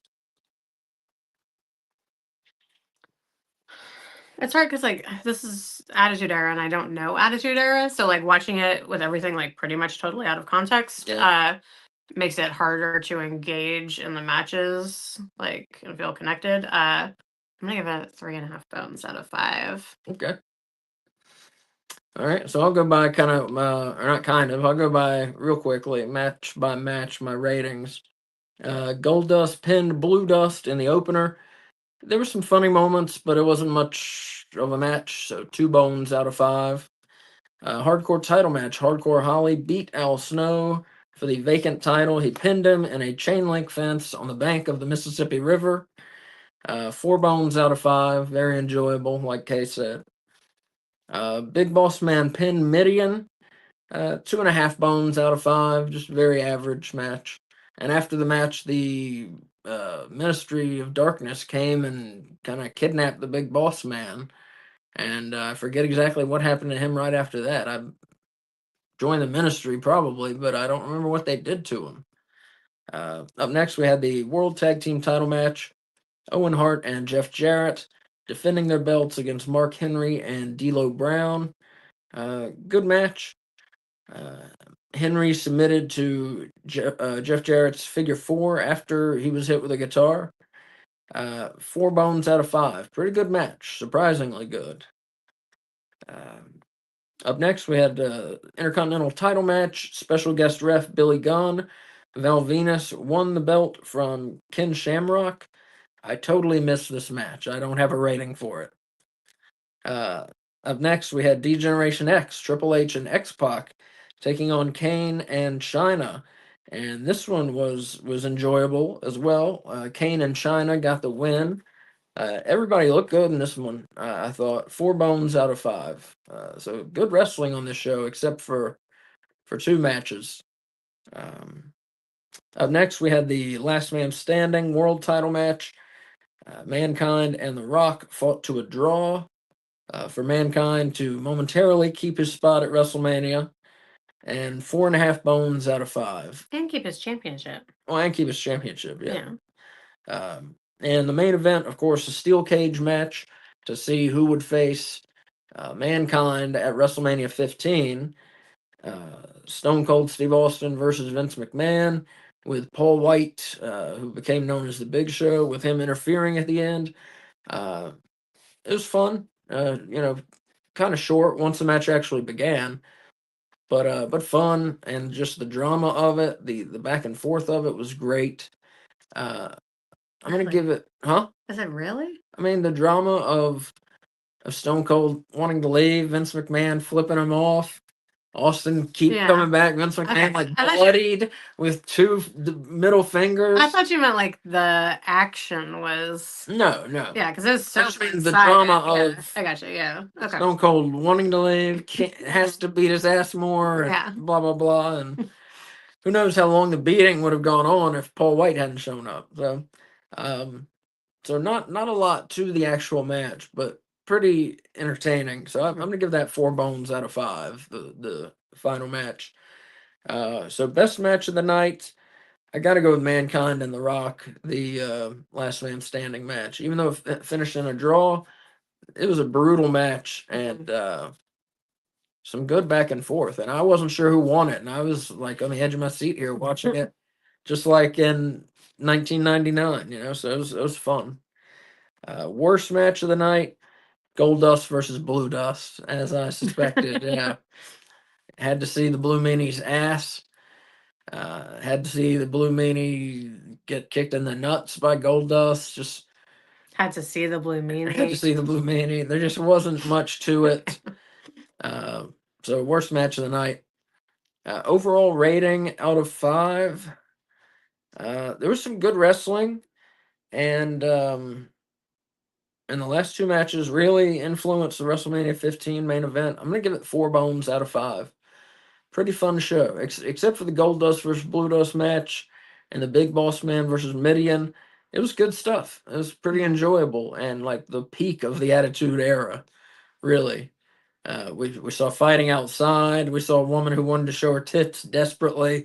We saw a guitar get broke over someone's head. We saw a porn star fucking someone's sister. We saw a masked monster and a woman fight 2 men. We saw Vince McMahon almost die. And we saw The Rock uh, destroy Mankind's skull with chairs. This is what the Attitude Era was. And this just epitomized the Attitude Era. This show did. So let's see here. What we got? Eli says main event, best match, Gold Dust versus Blue Dust, worst match, and 4 bones out of 5. Hey, the exact same as me. We have, I think, a few above it or one. What do we got here? All right, so I was 15. Eli Johnson said he was 15 too. He was a diehard WCW fan though. I like WCW better, but I watched all 3 back then. WCW, ECW, WWF. I could not get enough wrestling back then. And Eric says, I think Jay White will turn on Edge. That's a different conversation for a different time. Johnny says, fun fact, that was the first last man standing match ever. Was not aware of that. And Purple Yabi, welcome. 20. What is with Vince and his fancy for no holds barred / street fight type matches? They're awesome. They're awesome, one, and it's just an easy way to put in weapons and brawling on the outside and then make it sound like something. You could just say no DQ over and over, but then you say no holds barred. Oh, and this night it's a no DQ, and this night it's a street fight, and this night it's a Boston street fight. Yeah, it's like a fresh coat of paint. Yeah, a fresh coat of paint, yeah. But yeah, everybody, again, thank you for watching. We had a great time. Hope you did. If your friends like wrestling, if they didn't watch this, remember you can watch this after the fact, or if you caught us midway through, all you got to do is rewind to the beginning. I do the countdown 5, 4, 3, 2, 1, press play, and then somebody presses play. They're right here with us watching the same thing. Or if you're a WCW fan, like we are, we've been doing this for like almost 2 years now with the retro watch-alongs. Fairly more consistently recently, but all of that's on YouTube. So if you have a pay-per-view from like your childhood that you love or one that you haven't seen before, search our YouTube. We probably have a watch-along for it, especially if it's a Halloween Havoc. Yeah. And if you, like Eric, want to know if we think Jay White might turn on Edge or Adam Copeland, or Cope as he now goes by, join us Saturday because we're doing a AW Grand Slam Australia watch along. And there is no set time for that because it's just whenever the NBA All-Star Weekend is over is when it starts. But we'll be there, so feel free to join us. Yeah, Saturday night. I'm gonna go over the schedule just real quick. As Kay just said, Saturday night. Excuse me. Saturday night. It's all right, for fighting. Saturday night. Whenever the All-Star Saturday night coverage finishes, we're watching Grand Slam Australia, doing a watch along of that. Sunday at 7, myself, Wolf, and Willie are doing WWE Weekly, which will be a wrap-up of Raw and SmackDown from this past week. And, we'll be looking forward to WrestleMania a bit and just talking about what's going on in WWE right now. Monday night, 7:55, WWE Raw watch along, 5 minutes before the show, always. Tuesday at 7, K Fabulous and I do our weekly show, AEW Weekly, which is very similar to WWE Weekly, but we try and keep it different. So we're not just swapping the federations out and doing the same show. Well, and it's more awesome because one, it has me, and two, we get to talk about AEW the whole time. So I got AEW, yeah, which currently I like much better than WWE, but I like them both different ways. So that's Tuesday. Wednesday, 7:55, Dynamite watch along, and then next Thursday we'll be back here. We may do it on Friday actually, so watch for the watch on X. But Thursday or Friday we're going to do a WCW Super Bowl 4 watch along, and that is from 1994. And we're doing that because that was WCW. That was their February pay-per-view. Like last week we did Super Bowl 3. So next week we're doing Super Bowl 4. The fourth week in February, I don't know what we're going to do. Maybe another WWF, maybe another WCW Super Bowl. I don't know. And then in March, I don't know what we'll do. Maybe some Halloween Havocs. Just throw them in there. Why not? Maybe probably some WrestleManias, actually, now that I think about it. We'll do WrestleManias throughout March, yeah. You know, we could always put in a horror movie starring a wrestler in the mix. Possibly. Tyler Helton, yo! Hey, Tyler. Tyler, you're a little late, but it's good to see you. Yeah, no, it's always good to see you. Yeah. But yeah, so bye, everybody, and we will see you Saturday. Yeah. For AEW Grand Slam Australia, whenever it comes on Saturday night. It's a late night after the NBA All-Star Saturday night coverage. But we're gonna drink coffee and do it, and we will see you Saturday night. If you're worried you're gonna miss something, just subscribe and turn on your notifications, and that way if you're not paying attention to whether the NBA All-Star game is over, you'll see that we've gone live and know it's time to watch AEW. Right. Yeah, and also with the videos, please like things, give them thumbs up, subscribe. All that stuff makes a big difference, believe it or not, because we are always wanting more fans, more people to watch, more people to talk to. So click on all that good stuff for us, and it makes a huge difference, and we really appreciate it. See everybody. Have a great night. Bye. Thank you for joining us again.